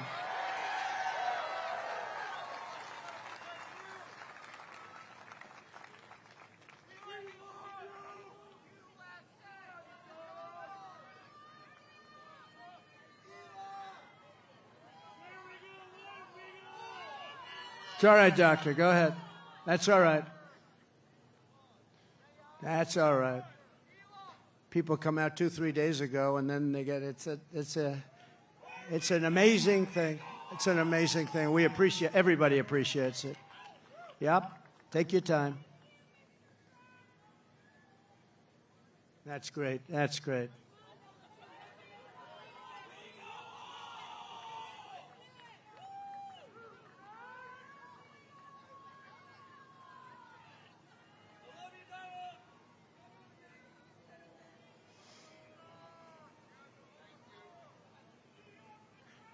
Do we have the greatest people in the world? We have the greatest people in the world.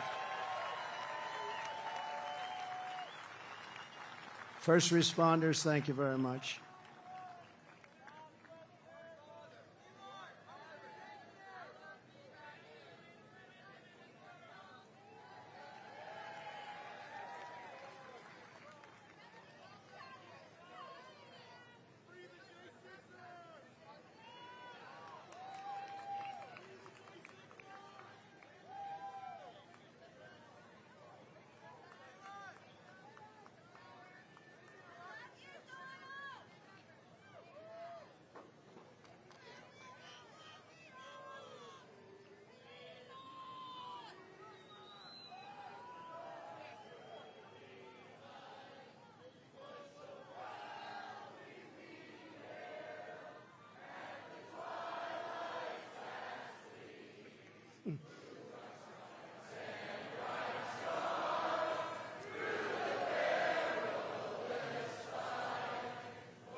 Thank you.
Thank you, Doctor. Great job. Thank you very much.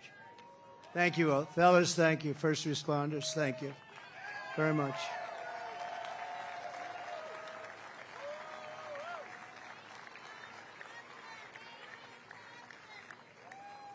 People are here for a long time, and we appreciate it very much. And so sometimes that happens. A lot of times that happens, actually. But she'll be great. You watch. So 12 weeks ago, we all took a bullet for America, and all we are all asking is that everyone goes out and votes. We got to win. We can't let this happen to our country.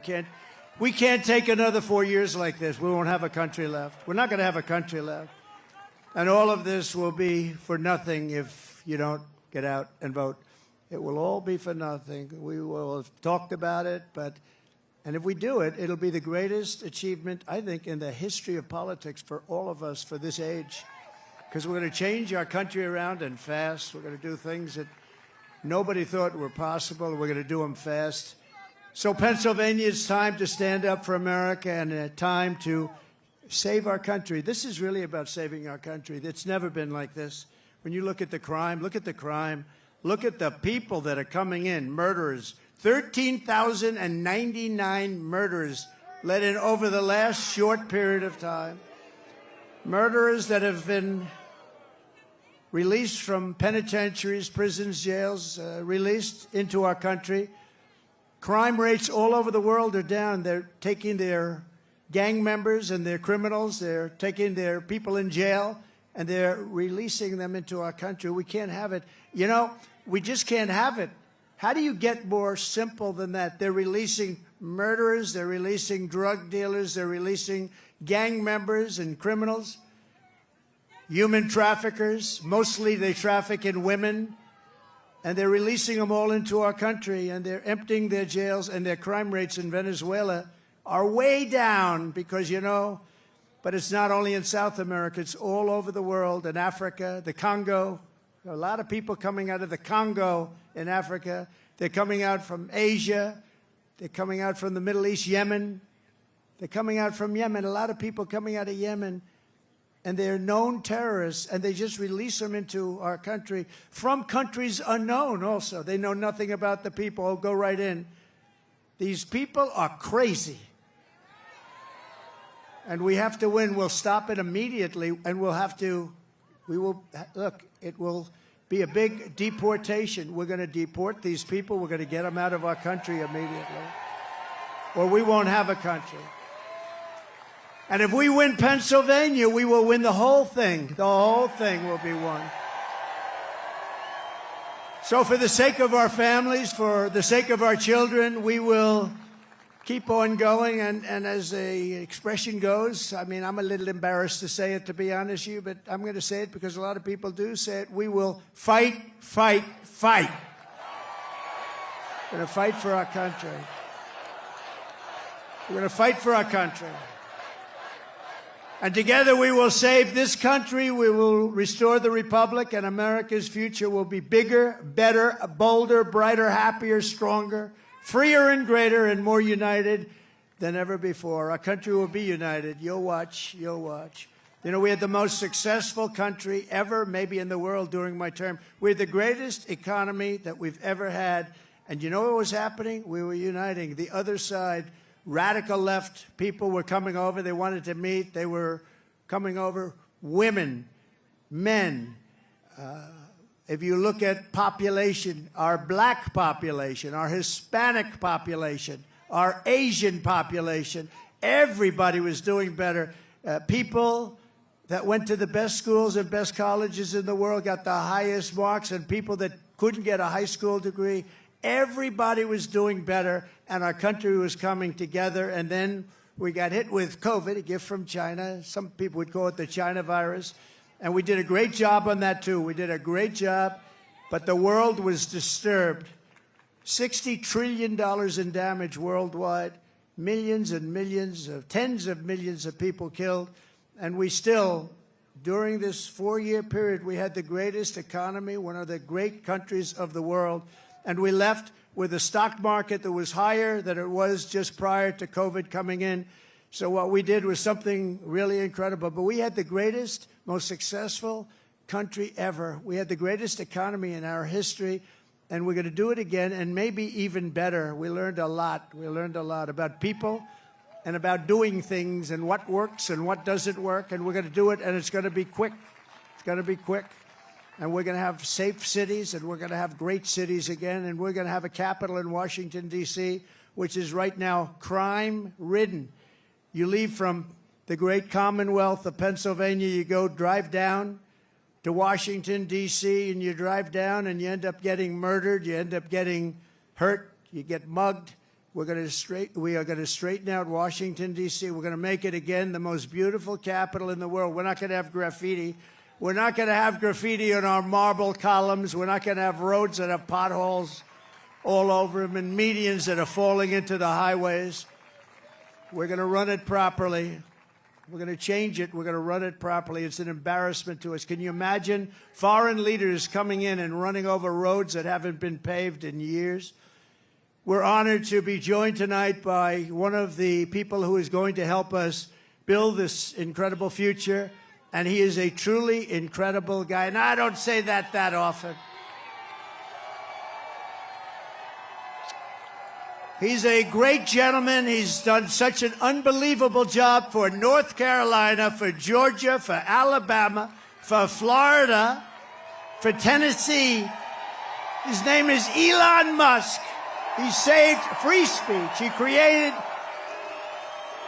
so many different great things. Where is he? Come on up here, Elon.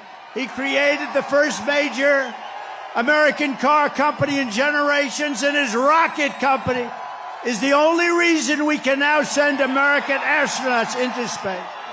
Come here. Take over, Elon. Yes, take over.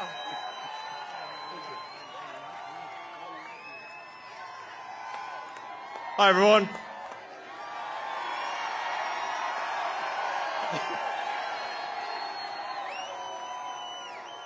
As you can see, I'm not just MAGA, I'm dark MAGA. Well, first of all, I want to say what an honor it is to be here. And, you know, the true test of someone's character is how they behave under fire. And we had one president who couldn't climb a flight of stairs, and another who was fist pumping after getting shot. Fight, fight, fight! Blood coming down the face. Now, America is the home of the brave. And there's no truer test than courage under fire. So who do you want representing America? Yeah, absolutely. And I think this election, I think it's the most important election of our lifetime. This is no ordinary election. The other side wants to take away your freedom of speech. They want to take away your right to bear arms. They want to take away your right to vote effectively. You've got 14 states now that don't require voter ID. California, where I used to live, is just passed a law banning voter ID for voting. I still can't believe that's real. So how are you supposed to have a proper election if there's no ID? It's just meaningless. And free speech is the bedrock of democracy. And if people don't know what's going on, if they don't know the truth, how can you make an informed vote? You must have free speech in order to have democracy. That's why it's the First Amendment. And the Second Amendment is there to ensure that we have the First Amendment.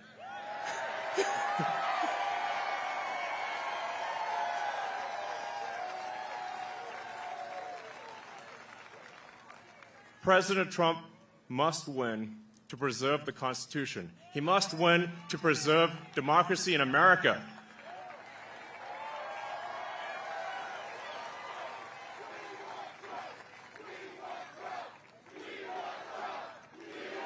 Yes.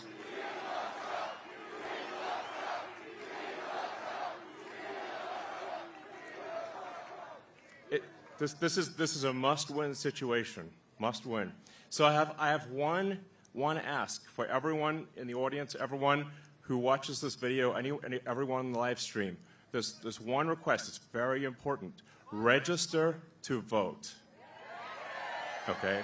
And get everyone you know and everyone you don't know, drag them to register to vote. There's only 2 days left to register to vote in Georgia and Arizona. 48 hours. Like, text people now. Now. Oh, and then make sure they actually do vote. If they don't, this will be the last election. That's my prediction. Nothing's more important. Nothing's more important.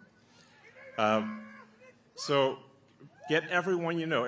So I'm speaking to people out there. Everyone in the crowd, I think, is already convinced. But for people out there that are watching the video, watching the live stream, you need to get everyone you know, at work, your friends, family, text groups, your social media, everything. Get them to register to vote right now. Only 2 days left for Georgia and Arizona. Only a couple weeks left in Pennsylvania. And if they're not registered to vote, it doesn't matter at that point. Register to vote. I'm being repetitive for a reason, okay? So nothing is more important. And a lot of people think maybe their vote doesn't count. Well, it does, okay? It does. It matters. And this election could be decided by 1,000 votes, 500 votes. A tiny margin. So get everyone you know to register to vote. I believe that's swapthevote.com. I believe that's the site. And double check that your registration is good. Don't take it for granted. I'm just being repetitive about this point because it is the one takeaway, more than anything, that will matter is getting those registrations and then getting everyone you know to actually vote. That is what will decide this election, especially in Pennsylvania.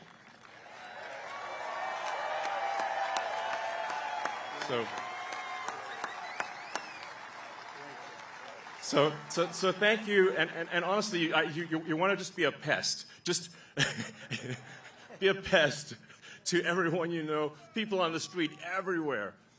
Vote, vote, vote. Fight, fight, fight. Vote, vote, vote. Thank you.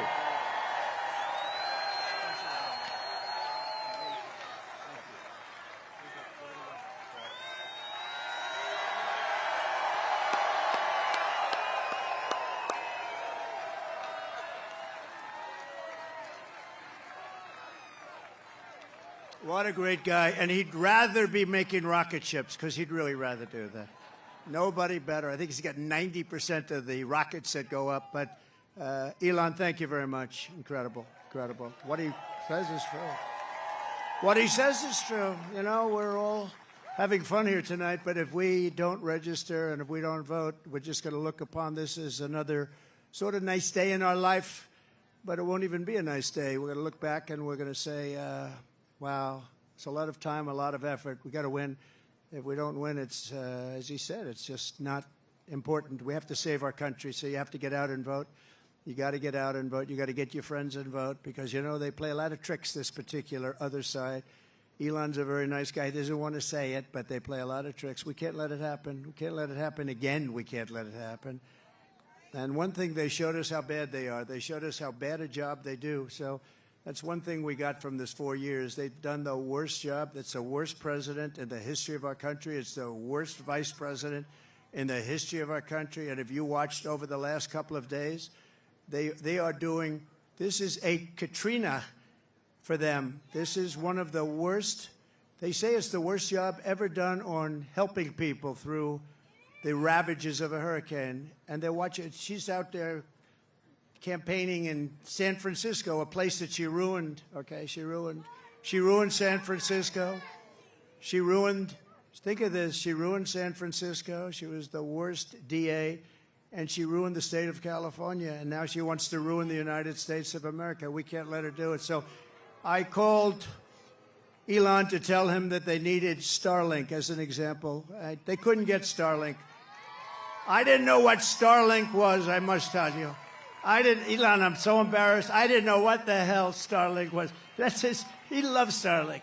He can tell you every little screw that's needed, every wire. Me, I didn't know. But when I was in North Carolina and Georgia just the other day, yesterday to be exact, but they were saying we have tremendous communications, especially in North Carolina, and we have tremendous problems. We have no communication. The poles were ripped down. The wires were underwater. Houses were destroyed.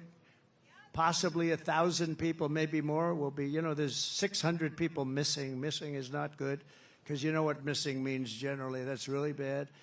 And they had no communication. They had literally no communication with, they called it the mainland, because the water was so crazy. It was like they were in the middle of a lake, and they'd never seen anything like it. And they said, do you know somebody named Elon Musk? I said, yeah, I happen to know him a little bit. He just endorsed me, actually. Although he endorsed me a long time ago, but he still, to me, every day is a good endorsement from Elon. Nobody's smarter than Elon. And they said, could you do us a favor? Could you help us? We're trying to get Starlink, and it's very hard to get. Most people say you can't even get it. I called up Elon. I said, North Carolina's in big trouble. Georgia's in big trouble. They need communication. They have none because their poles have been knocked down and their wires are underwater and even dangerously underwater. But they have no communication. Elon, could you do something about Starlink, whatever the hell that is, Elon? Whatever Starlink, that's all they want to hear is Starlink. And an amazing thing happened. I got a call from one of the top people in North Carolina. I got a call from another great person in Georgia. And I wasn't finished with my phone call yet. And they got word that Starlink would be delivered to the States. I said, no. And I said, what the hell is he? What kind of a system is that? Normally you'd have to hang up and he'd go and call people. He did it during the phone call. What kind of a system do you have? That's why he's a very advanced person. But I want to thank you, Elon, because I got it. And I said, how does it work? 2 days later, how does it work? They said, much better than the wires. So now I'm saying, why the hell aren't they? You're going to come out very well anyway. And he also said, you don't have to pay me. You pay me someday when you get the money back. You don't have to pay me. He wanted nothing. He's a great guy. Thank you, Elon, for being here. Thank you very much. Great honor. Great honor.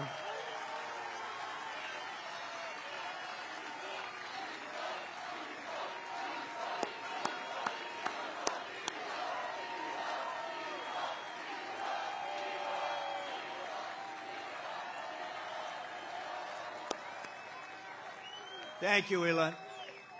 And that's heartfelt. I can't even see the end. That's a lot of people here today. We're also joined by a great gentleman, a top, brilliant student. He went to a tremendous college, and he graduated right at the top of his class. In 2 years, I didn't know you could do that. It's 4-year college. Then he went to the military. Then he came out, and he did fantastically inside the military. Then he came out. He went to Yale. Without the benefit of family ties. You know what that means, right? Without the benefit. That's pretty good without family ties. I don't know too many of those people. They had no family ties. He got in. He can't get in. And he graduated along with his wife. They're not going to have any problems with your kids academically, I can tell you. His wife and him were like the top students in the class.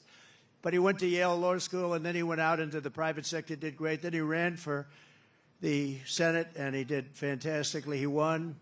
And he's like a rocket ship. He's like one of Elon's rocket ships, the way his career is going. But you see why, because he's a really brilliant guy. And you saw that the other night in the debate, right? You saw that the other night in the debate. You know the expression they have? If that were a fight, they would have stopped it, right? So I just want to thank JD. I was always confident in that pick. And we had great people, too, JD. We have every one of those guys were great. Every one of them would have done a great job. It was amazing. But we appreciate the job you're doing. And he's also very energetic. And he'll go on anywhere. He'll go on MSDNC. I say, oh, he's on that. He'll go on CNN. It's like he has no problem. He swats them like this. He has no problem. No, it's true. You know, other people say, sir, I'd rather not do that one. I'd rather not do that one, sir. I'd rather not do them because they are, you know, very, with him, he doesn't care. He says, they're not going to outsmart me. So I want to thank J.D. You've done a great job. Thank you very much. Amazing. Great.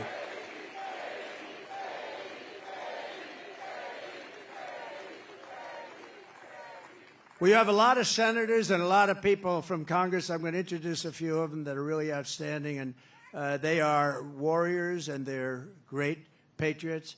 Senator Eric Schmidt. Where's Eric Schmidt? He's around here someplace.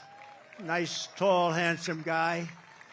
Thank you, Eric. What a great job you've done. He helps us so much with the Senate, and we've got a great Senate. We have to get a couple of more senators elected. I think it's going to happen, too. I think it's going to happen. We have members of Congress here. Dan Muser. Dan, where's Dan? Great. Great job. Real warrior. These are warriors. Guy Reschenthaler. That's the hardest name in the Senate to pronounce, but I've learned how to pronounce it. Guy, thank you very much. Great. Where's Guy? Guy, thank you very much, Guy. Glenn G.T. Thompson. Fantastic guy. Thanks, Glenn. Great job. John Joyce. Thank you, John. Great. Corey Mills. He's out there fighting, too. He's out there. He is out there in North Carolina, Georgia. He's out there helping people. Mike Waltz, who's a tremendous national security asset. Thank you, Mike. Thank you, Mike. Okay, and a man who was my doctor. I got to know him as a doctor in the White House, right? And then before that, he was actually an admiral, and then he went to the White House. He was a great admiral. He was a great doctor. And I love him for one reason. They asked him in the White House, the press, the fake news media said, who is the most? He was the doctor for Obama, Bush, and Trump. That's pretty good, right? White House doctor for the three of us. He said, the press, who is the healthiest of the three? He said, definitely it's Donald Trump. There's not even a contest. And I love that guy. When he said that, J.D., when he said that, I said, I like this guy. So then he said, you know, sir, he was leaving the White House. He said, you know, I'd love to run for Congress. And he ran against 28 people. They were all running for the Republican primary because whoever won that primary is going to win. I think it's a Trump plus 48. Whoever wins gets 48. 48-point start. And not only did he win, he won easily. And now he's one of the most popular people in Congress and one of the most talented, maybe more importantly. Ronnie Jackson. Ronnie? Where's Ronnie? Where is he? Oh, good. Thank you, Ronnie. And you got a lot of talent surrounding you there. I think it's very important also. We're here for a reason, and that's to win and to honor Corey. But Corey wants us to win, too. And there's a man in the audience that's been very much a career path, a little bit like J.D., great student, great talented student, and fantastic in the military, then went out to be a tremendous success, one of the most successful people on Wall Street, actually. And he's tough and he's smart, and he's going to make sure you always have fracking in Pennsylvania. And he's going to make sure you have many other things other than fracking. You have a senator that now does nothing. He does nothing. And he doesn't fight for you. He votes with Biden, if you can believe it, like 100% of the time. But this guy, and you know, we're lucky that he does it. I don't know. He might not have done it if he had it to do again. I don't know. But I think he's just one of the most outstanding people anywhere in the country to run for office. And we're lucky that he's doing it, and he's got a real shot. He's doing very well in the polls. It's hard to beat somebody that's been there a long time, but this is somebody that's been there a long time and did nothing. He did nothing. And his name is David McCormick, and he's great, and I hope he's going to be your next senator.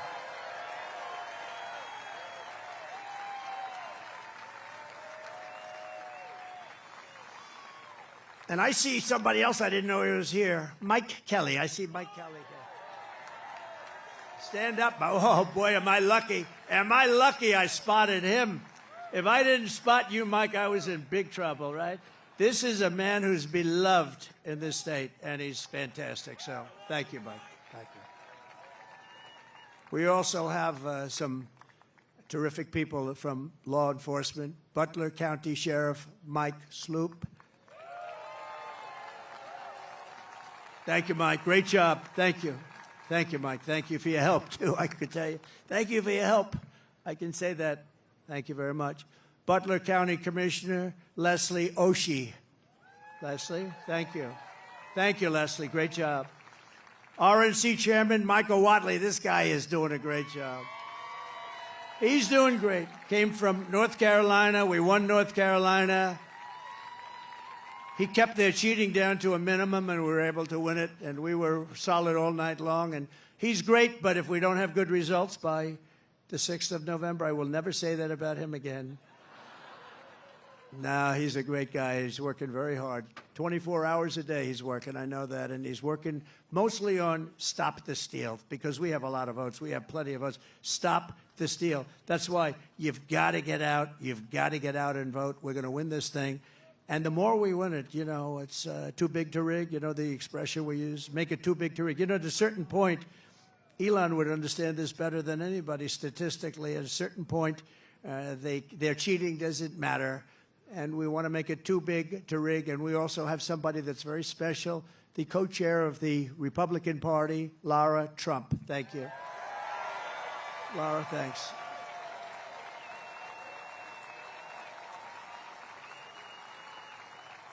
And, you know, oftentimes with families, they say, oh, you know, why did you put that one in or this one in, and all the different people. So many people have problems with that. In her case, everyone said, how the hell did you get her to do it? She has been unbelievable, so thank you very much. Comes from North Carolina, and I have a feeling she's going to be spending some time down there a little bit. And she's married to my wonderful son, Eric, who's right here. So, Eric, please stand up.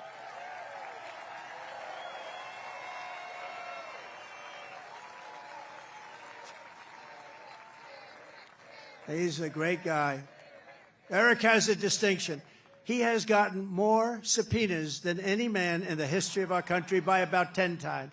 Every day Congress would meet, they'd send him a subpoena. What is it about? They have no idea. But I think he's got the all-time record, and he's handled it all beautifully. Thank you very much. Thank you very much. A friend of mine, a great, great businessman, one of the most respected people, and he made a big, big contribution yesterday to Georgia and a big contribution to North Carolina. Steve Witkoff is here. Hi, Steve. Thanks. And another man who's one of the greatest businessmen in the country, he actually said that if Trump doesn't win, this country is going to go into a massive depression. Well, I don't know about that, but he has been a very good predictor, I will say that. And truly one of the greats, one of the great pickers, picker meaning stocks. He knows what he's doing, and highly respected by everybody. John Paulson. Thank you, John. Great. Great guy. Now, we have so many others, and I won't do it because we have to really get out of here before it gets too cold for people. But I love it much better because there's one teleprompter. Not that I use the teleprompters too much. Isn't it nice to have a president that doesn't need a teleprompter?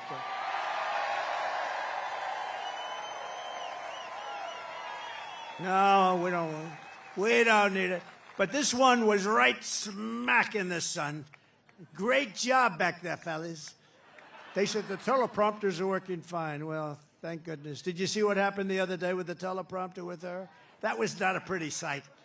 The teleprompter went off and she went off too. She didn't know what the hell happened. And you know, teleprompters are very dangerous because they go off a lot. You have to be prepared for them to go off cold blank. You'll have 100,000 people. You have 75,000 people. You have this. And if the teleprompter goes off, you got to be able to move. She did not move well. This was not a good situation. But three more heroes from July 13th who rendered first aid to Corey incredibly. Dr. Jim Sweetland.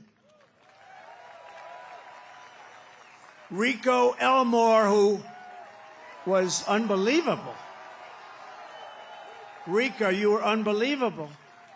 He ran over, National Guard, he ran over and grabbed Corey, and Corey was still living, and he was doing mouth-to-mouth resuscitation on a man who was really in bad shape like nobody's ever seen, and his family appreciates it, and I do too. So thank you, Rico, very much. Right? Amazing, amazing, amazing the people that we have. And you learn about them under times like this. That's when you really learn. So we're going to be seeing Rico again. And Ed Shear, fantastic job. Thank you, Ed. We appreciate it. Thank you, Ed. Thank you. Thank you very much, Ed. Great job. In addition, this evening we have to send our prayers and support to all the families affected by Hurricane Helene. This has been the worst hurricane response by a president and vice president since Katrina, and this is simply not acceptable. Those people, I was there yesterday with North Carolina and Georgia, and I'll tell you, and by the way, the governor of Georgia is doing an excellent job, but we have other people that aren't doing a good job, and we have to have them do a good job.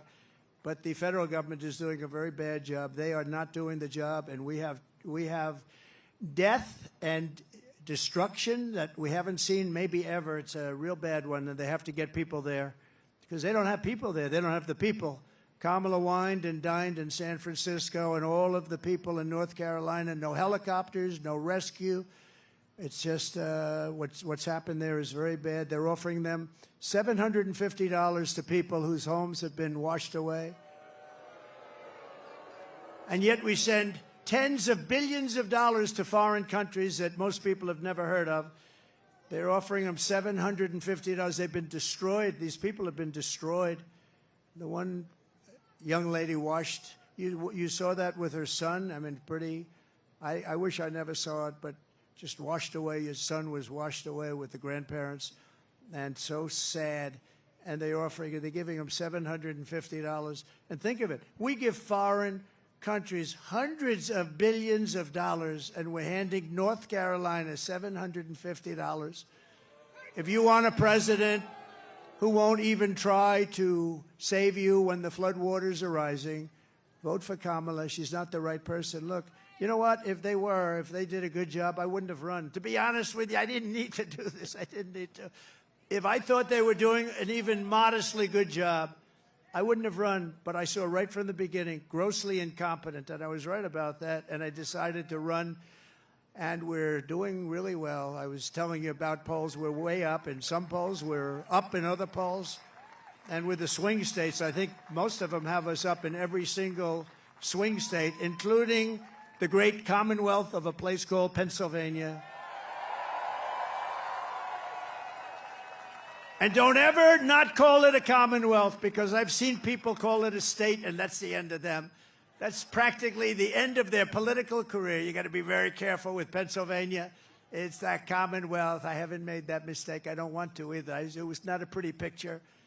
If you want a president who will stop at nothing to protect you and your family, I hope you're going to vote for a gentleman named Donald J. Trump. Have you heard of him?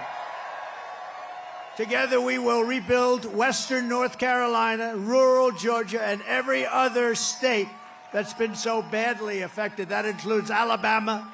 Virginia was very hit hard. South Carolina was hit very hard. Florida. So many states. Tennessee was hit really hard. They were all hit, and we're going to work with them. And, you know, the next president is going to be the one that really, once they got to get this done. But once that happens, the next president is going to be the one that has to really help him. And J.D. will be there to help him. I know that. 2024 is the most important election in the history of our country. And here are the facts. My opponent, Kamala Harris, is the most incompetent and far-left nominee ever to run for president. You know, she's much further left than crazy Bernie Sanders. You know that. She wants to open borders. She took the most secure border in U.S. history and turned it into the worst border in the history of the world. Remember, she was appointed border czar. She says she wasn't now after 3 years, but she was. But whether she was or not, she was in charge of the border. And the other day I saw her get up and say, we will do this, we will do that. Why didn't they do it 4 years ago? Why didn't they do it? The damage is so bad, and so it's been done. She let in 21 million illegal aliens from all over the world, from prisons and jails and mental institutions and insane asylums, and they're terrorists at record levels, at levels we've never seen before. She cost you $29,000 a family through inflation price hikes, and now she wants a larger tax hike. She wants to go the largest tax hike in American history. There's never been a tax hike like what she's proposing. She's going to raise your taxes a minimum of $3,000. She's a big taxer. And she was the original creator of Defund the Police. I think for all the sheriffs over here, if you're a partner in Defund the Police for even 2 days, you cannot be president. But she was one of the founders of Defund the Police, and she still believes that, by the way. I don't know how anybody could, but she still believes that. And if she ever had a chance, there's a good possibility she'd go back to it. Can you imagine? Somebody's robbing our house. Well, there's nothing we can do about it. That's what they say there's nothing. You know, they tried it. And you know where they tried it? In Minnesota with our vice president. And it wasn't working out too well. It was working out very well for the robbers and the criminals. That's the only one it was working out well for. Kamala Harris vowed to abolish ICE. She wants mass amnesty and citizenship for illegals. And worst of all, she lost, and this is maybe the worst thing in the whole, that nobody talks, the fake news won't mention it. She lost more than 325,000 migrant children that are now dead in slavery or just plain missing, probably never to be seen again, never to see their parents again. But this isn't like, this is 325,000 have been lost. She praised the idea of a 70% to an 80% tax rate. She imposed a natural gas export ban on Pennsylvania, which is killing your energy workers and your pricing. You know, you have one of the highest energy costs in the country, and yet you're sitting on top of a massive amount of energy that she doesn't want to get.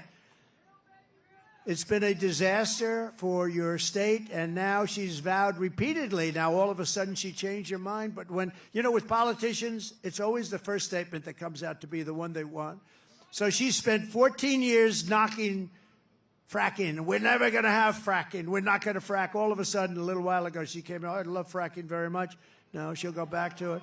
And she even endorsed free sex changes for illegal aliens in detention at taxpayer expense. I don't think Elon likes that idea. These are not ideas that Elon Musk likes too much. And it was just announced yesterday in California, and she took this one from me. I'm so upset. But think of it, that the far less than average governor, Gavin Newsom, has banned any and all ID requirements from voting and registering to vote. You're not even allowed to mention the fact, Elon, you're not allowed to mention the fact. You can't say, may I see your ID? If you do, it's a criminal act. This is a takeover of the country. You're not allowed to ask for an ID. If you do, it's a criminal count.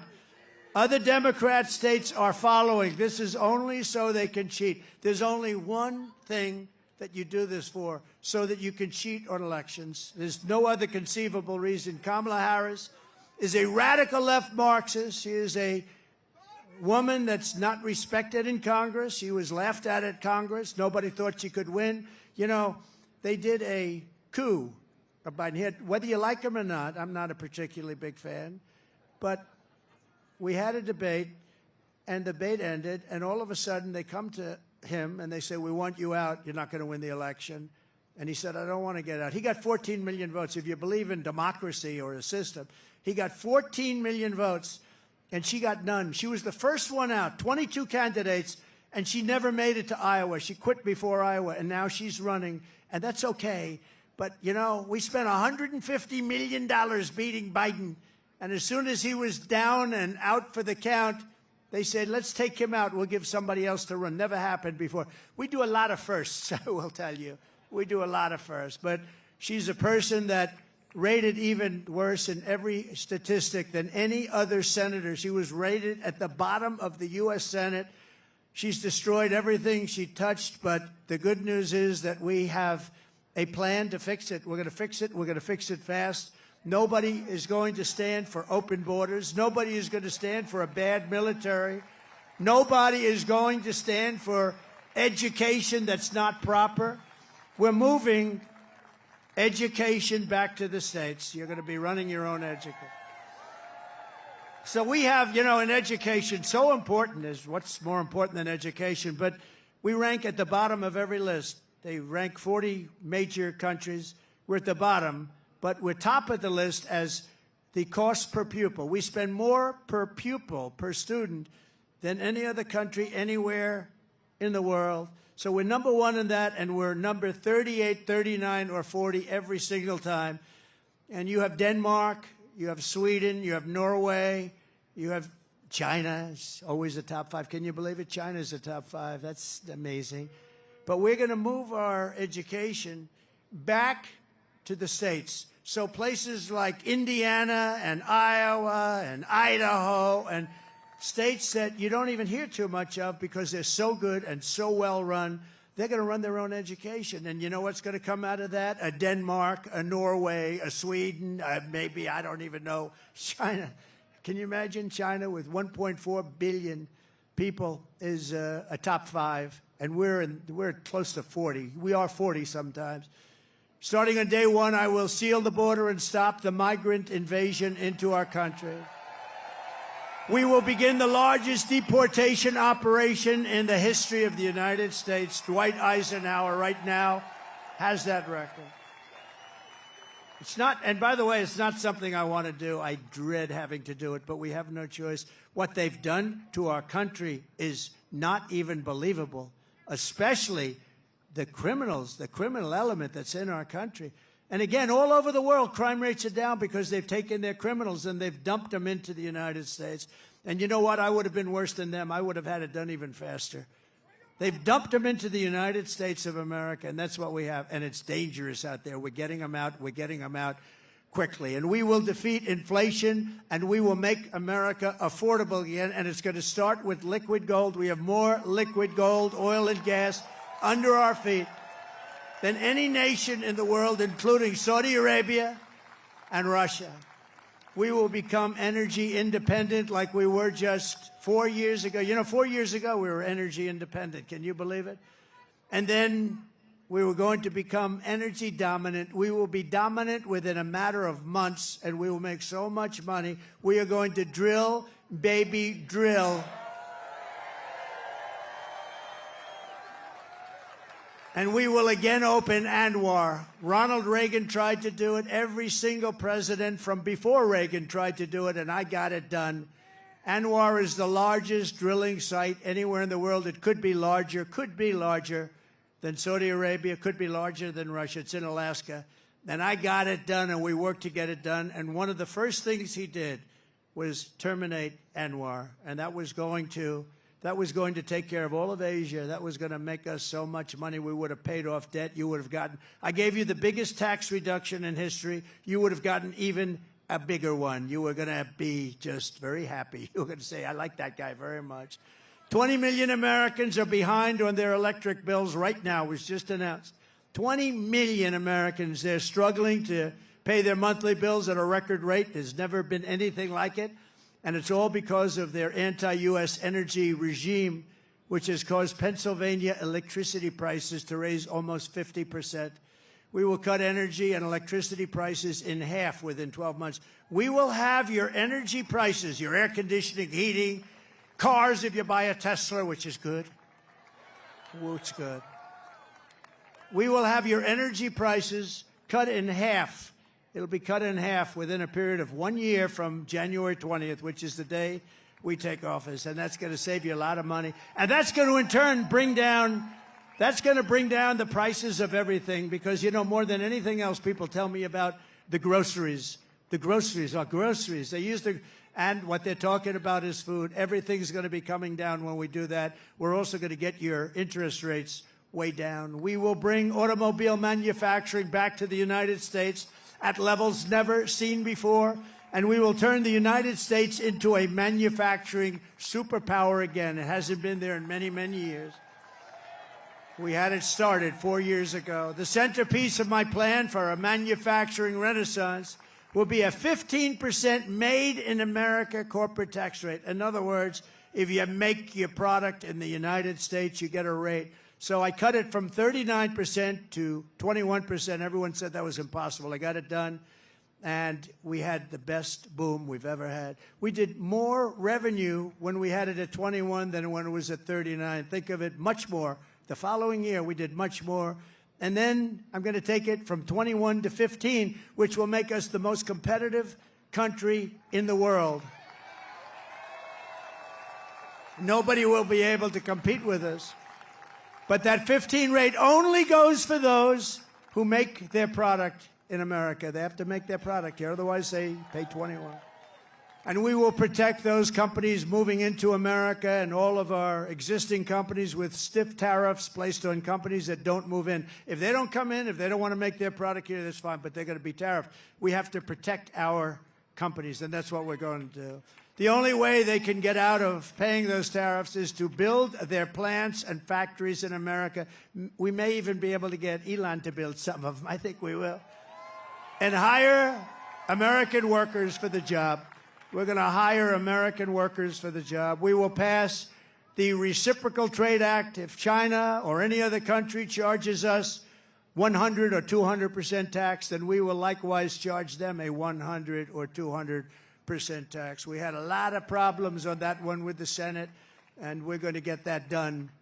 Think of it. They charge us, and we don't charge them. Now they charge us, we're going to charge them the same thing. Reciprocal, it's reciprocal. I will not let Mexico, China, or any other country sell cars into the United States to the detriment of our auto workers who will do better than they have ever done. We're going to bring back the car business like it was 50, 60, and 70 years ago. Everyone's going to want to be back here. And I will not approve Japan buying U.S. steel 70 years ago, the greatest company anywhere in the world. It was the greatest company anywhere in the world, and now we have Japan buying U.S. steel. I don't like that. We will deliver massive tax cuts for workers, and we will have a policy that I think is so great. No tax on tips.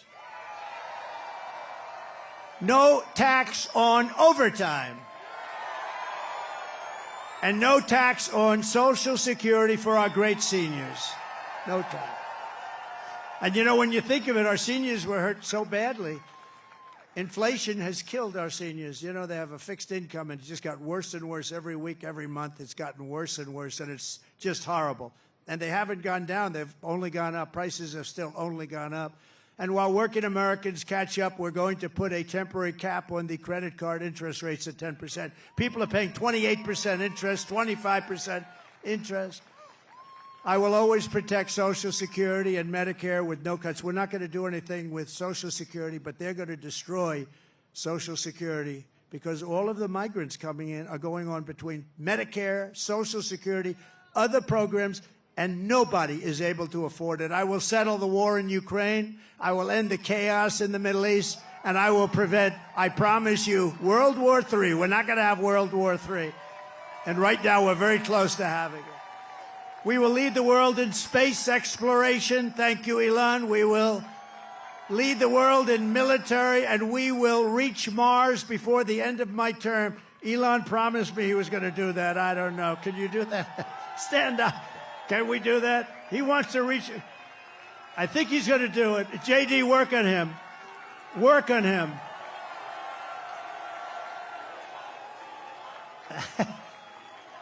Work on him. JD is working on Elon. Now, he told me that we're going to win, and he's going to reach Mars by the end of our term, which is a big thing. Before China, before anybody, right? And my money's on that guy right there. We will rebuild our cities, including Washington, D.C., making them safe, clean, and beautiful again. And we will keep the U.S. dollar as the world's reserve currency. It's losing right now. It's losing right now, but I'll be able to do it. Other people won't. I'll tell these countries as they leave us I say, you want to do business in the United States? You're going back into the reserve currency. And if you don't, we're going to charge you a big, fat, beautiful tax to do business in the United States. And they're going to say, I would love very much to go back into the U.S. reserve currency. No, we're going to save it. But these people aren't going to save it. They don't know how to talk. They don't know how to think. Together, we will deliver low taxes, low regulations, low energy costs, low interest rates, and low inflation so that everyone can afford groceries, a beautiful car, and a home. Very basic. It's very basic. We will stop the invasion, end migrant crime, strengthen our military, build a missile defense shield around our country, keep critical race theory and transgender insanity. We're going to keep it the hell out of our school. We're going to keep that insanity out of our school. And as I said, we will keep men out of women's sports. So demeaning to women. You saw that in the Olympics. They have female boxing, women's boxing, and a young lady from Italy, very good boxer, very, very good. She was all excited, but she played a person who transitioned. A male transitioned to a female. And the young girl from Italy, beautiful young woman. I'm not allowed to say that anymore politically, but I'll say it. She was a beautiful young woman. If you say that, that's the end of your career, right? But it's not. If it is, so be it, okay? We've got to get back to real life. But this beautiful young lady is out, and she gets, boom, a little jab, left jab. And she goes back, oh, my God, I've never been hit like that. This is just like a defensive. Then he goes, the corner say, you can take her. You can. So they push her out. Boom, another one. And she says, that's enough. I can't do it. I can't take it. I've never seen anything like that. So we had two people that transitioned. Both people, shockingly, won the gold medal in their division. So it's crazy. And if you look at weightlifting contests, they're the best of all. For years and years and years ago, they put an eighth of a pound on one side of the barbell, an eighth of a pound on the other, and they can't do it. And the record standing for 18 years, they just can't do it. And then a guy comes along who never lifted before, and he puts 100 pounds on, and he goes like this, like it's nothing. It's so demeaning to women. We're not going to allow it to happen. It's ending. No men playing in women's sports. And we will defend the Second Amendment, protect religious liberty, restore free speech, and we will secure our elections. Everyone will prosper, every family will thrive, and every day will be filled with opportunity and hope. We need hope. We need the American dream back, don't we? We're going to have the American dream. We're going to have the American dream, so every kid in your family is going to grow up and say, I want to be like Elon Musk. I want to have 200 billion in cash. I'm going to be like Elon Musk. That's the American dream. But for that to happen, we must defeat Kamala Harris, and we must stop her country-destroying, radical left agenda once and for all. We cannot have it happen. So you must get out and you must vote. Here in this incredible Commonwealth, we stand on the shoulders of generations of Pennsylvania patriots who gave everything they could give, every single thing for their rights and for their freedom. Pennsylvania is where our founding fathers declared American independence and sounded the beautiful Liberty Bell. It's where the Army weathered its brutal winter at Valley Forge, where General George Washington led his men on a daring mission across the Delaware, and where generations of tough, strong, beautiful miners and steelworkers put Pennsylvania's spirit into every single thing they did. And from Gettysburg to Germantown and Philadelphia to Barron Hill, and from Brandywine to right here in Butler, this is the place where Pennsylvania patriots poured out their blood with the love of their country. They love their country so much. And so in honor of all those American heroes who came before us, we will press forward. We will push onward, and together we will win, win, win. We're going to win, win, win. Nothing will sway us. Nothing will slow us. And no one will ever stop us, no matter what dangers come our way, no matter what obstacles we must face. We will keep striving toward our magnificent American future. We will not fail. We will not allow ourselves to fail. From this day forward, we will always put America first, and we will take back and save the United States. November 5th, Election Day, will be the most important day in the history of our country. And together with the great people of Pennsylvania, we will make America powerful again. We will make America wealthy again. We will make America healthy again. We will make America strong again. We will make America proud again. We will make America safe again. And we will make America great again. Thank you, Pennsylvania. God bless you. God bless you, Pennsylvania.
principessa nella tua fredda stanza, guardati le stelle che tremano d'amore e di speranza.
A secret chord that David played and it pleased the Lord, but you don't really care for music, do you?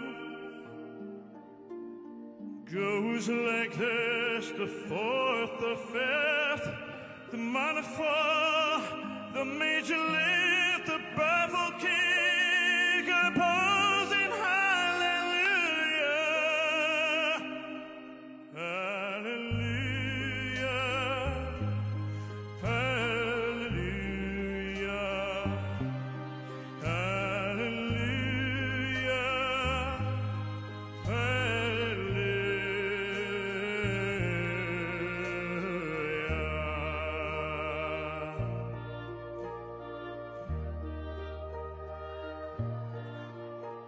Your faith was strong, but you needed proof. You saw her bathing on the roof, her beauty and the moonlight overthrew you. She tied you to a kitchen chair, she broke your throat, she cut your hair, and from your lips she drew the hallelujah.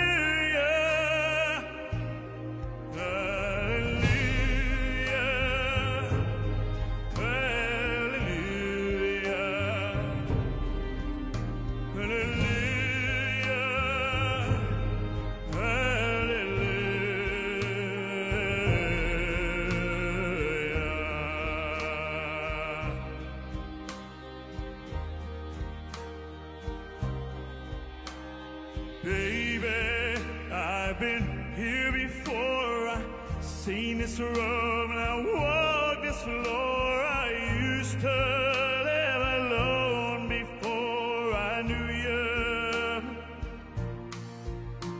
I've seen your flag dragon, the marble or chant. Love is another victory march. It's cold and it's a broken hallelujah. Hallelujah. Hallelujah.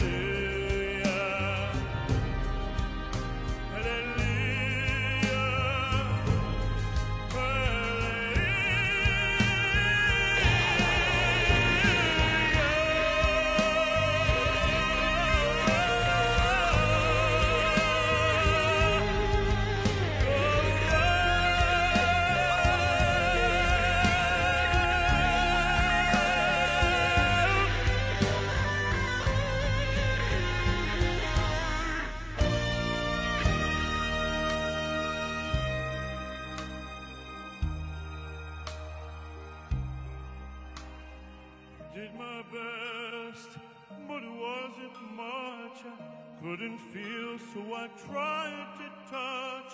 I told the truth, I didn't come to fool you. And even though it all went wrong, I stand before the Lord I've sung with nothing on my tongue but hallelujah. Hallelujah. Hallelujah. Hallelujah.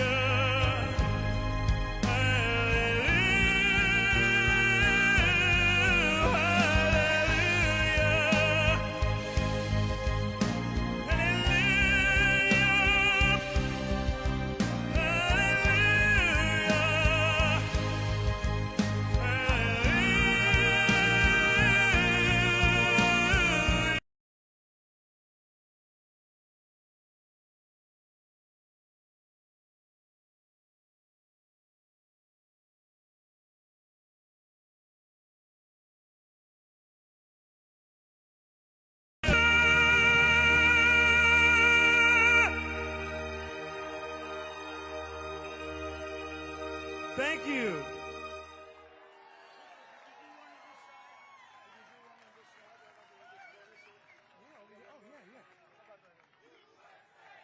USA! USA!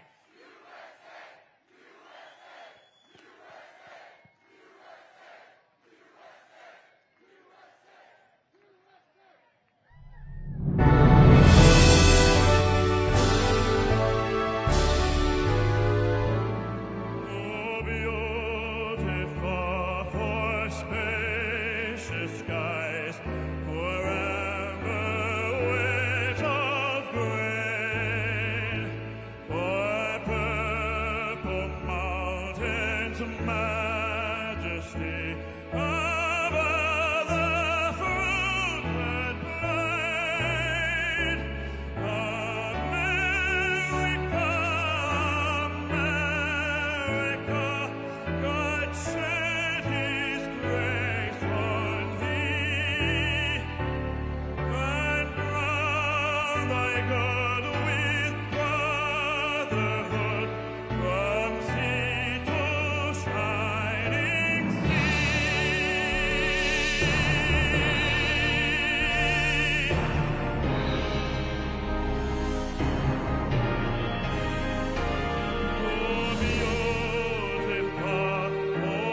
patriot dreams that see beyond the years.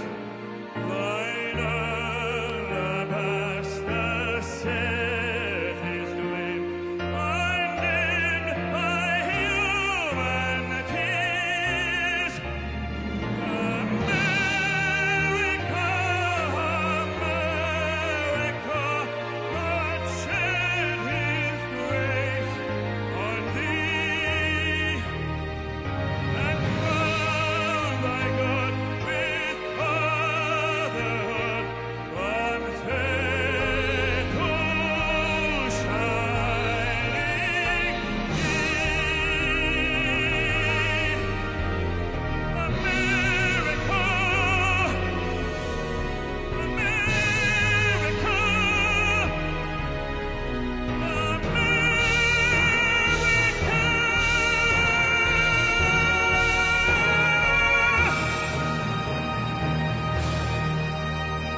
Consider all the worlds thy hands have made.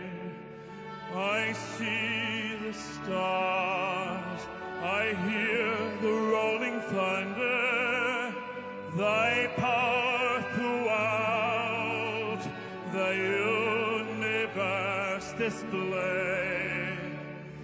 Then sings my soul, my Savior God, to thee.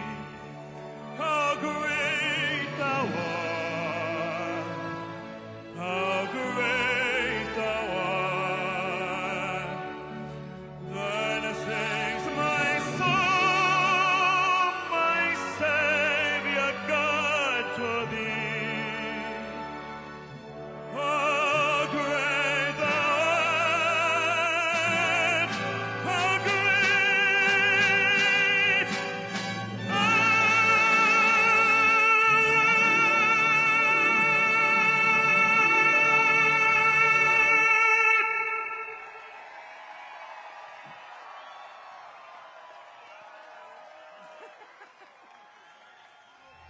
Okay, you all know this one. Here we go. You're all joining in with me. Here we go. God bless America. Learn that I love. Stand beside her and guide her through the night with the light from above. From the mountains to the prairies, to the oceans, wide with home. God bless America, my home sweet home. God bless America, my home sweet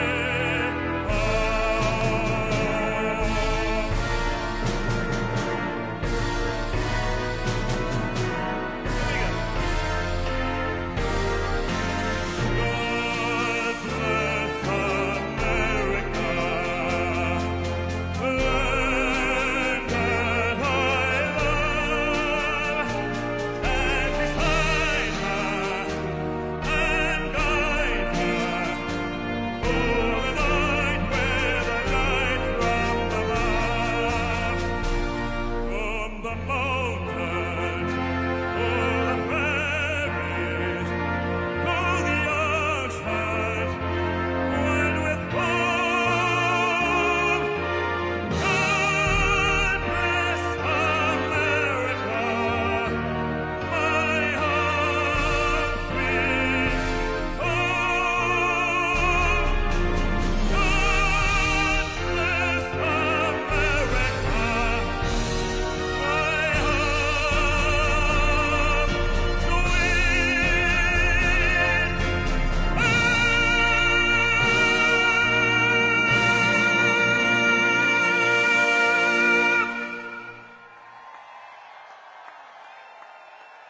Let's hear it one more time for the 47th President of the United States, Donald J. Trump!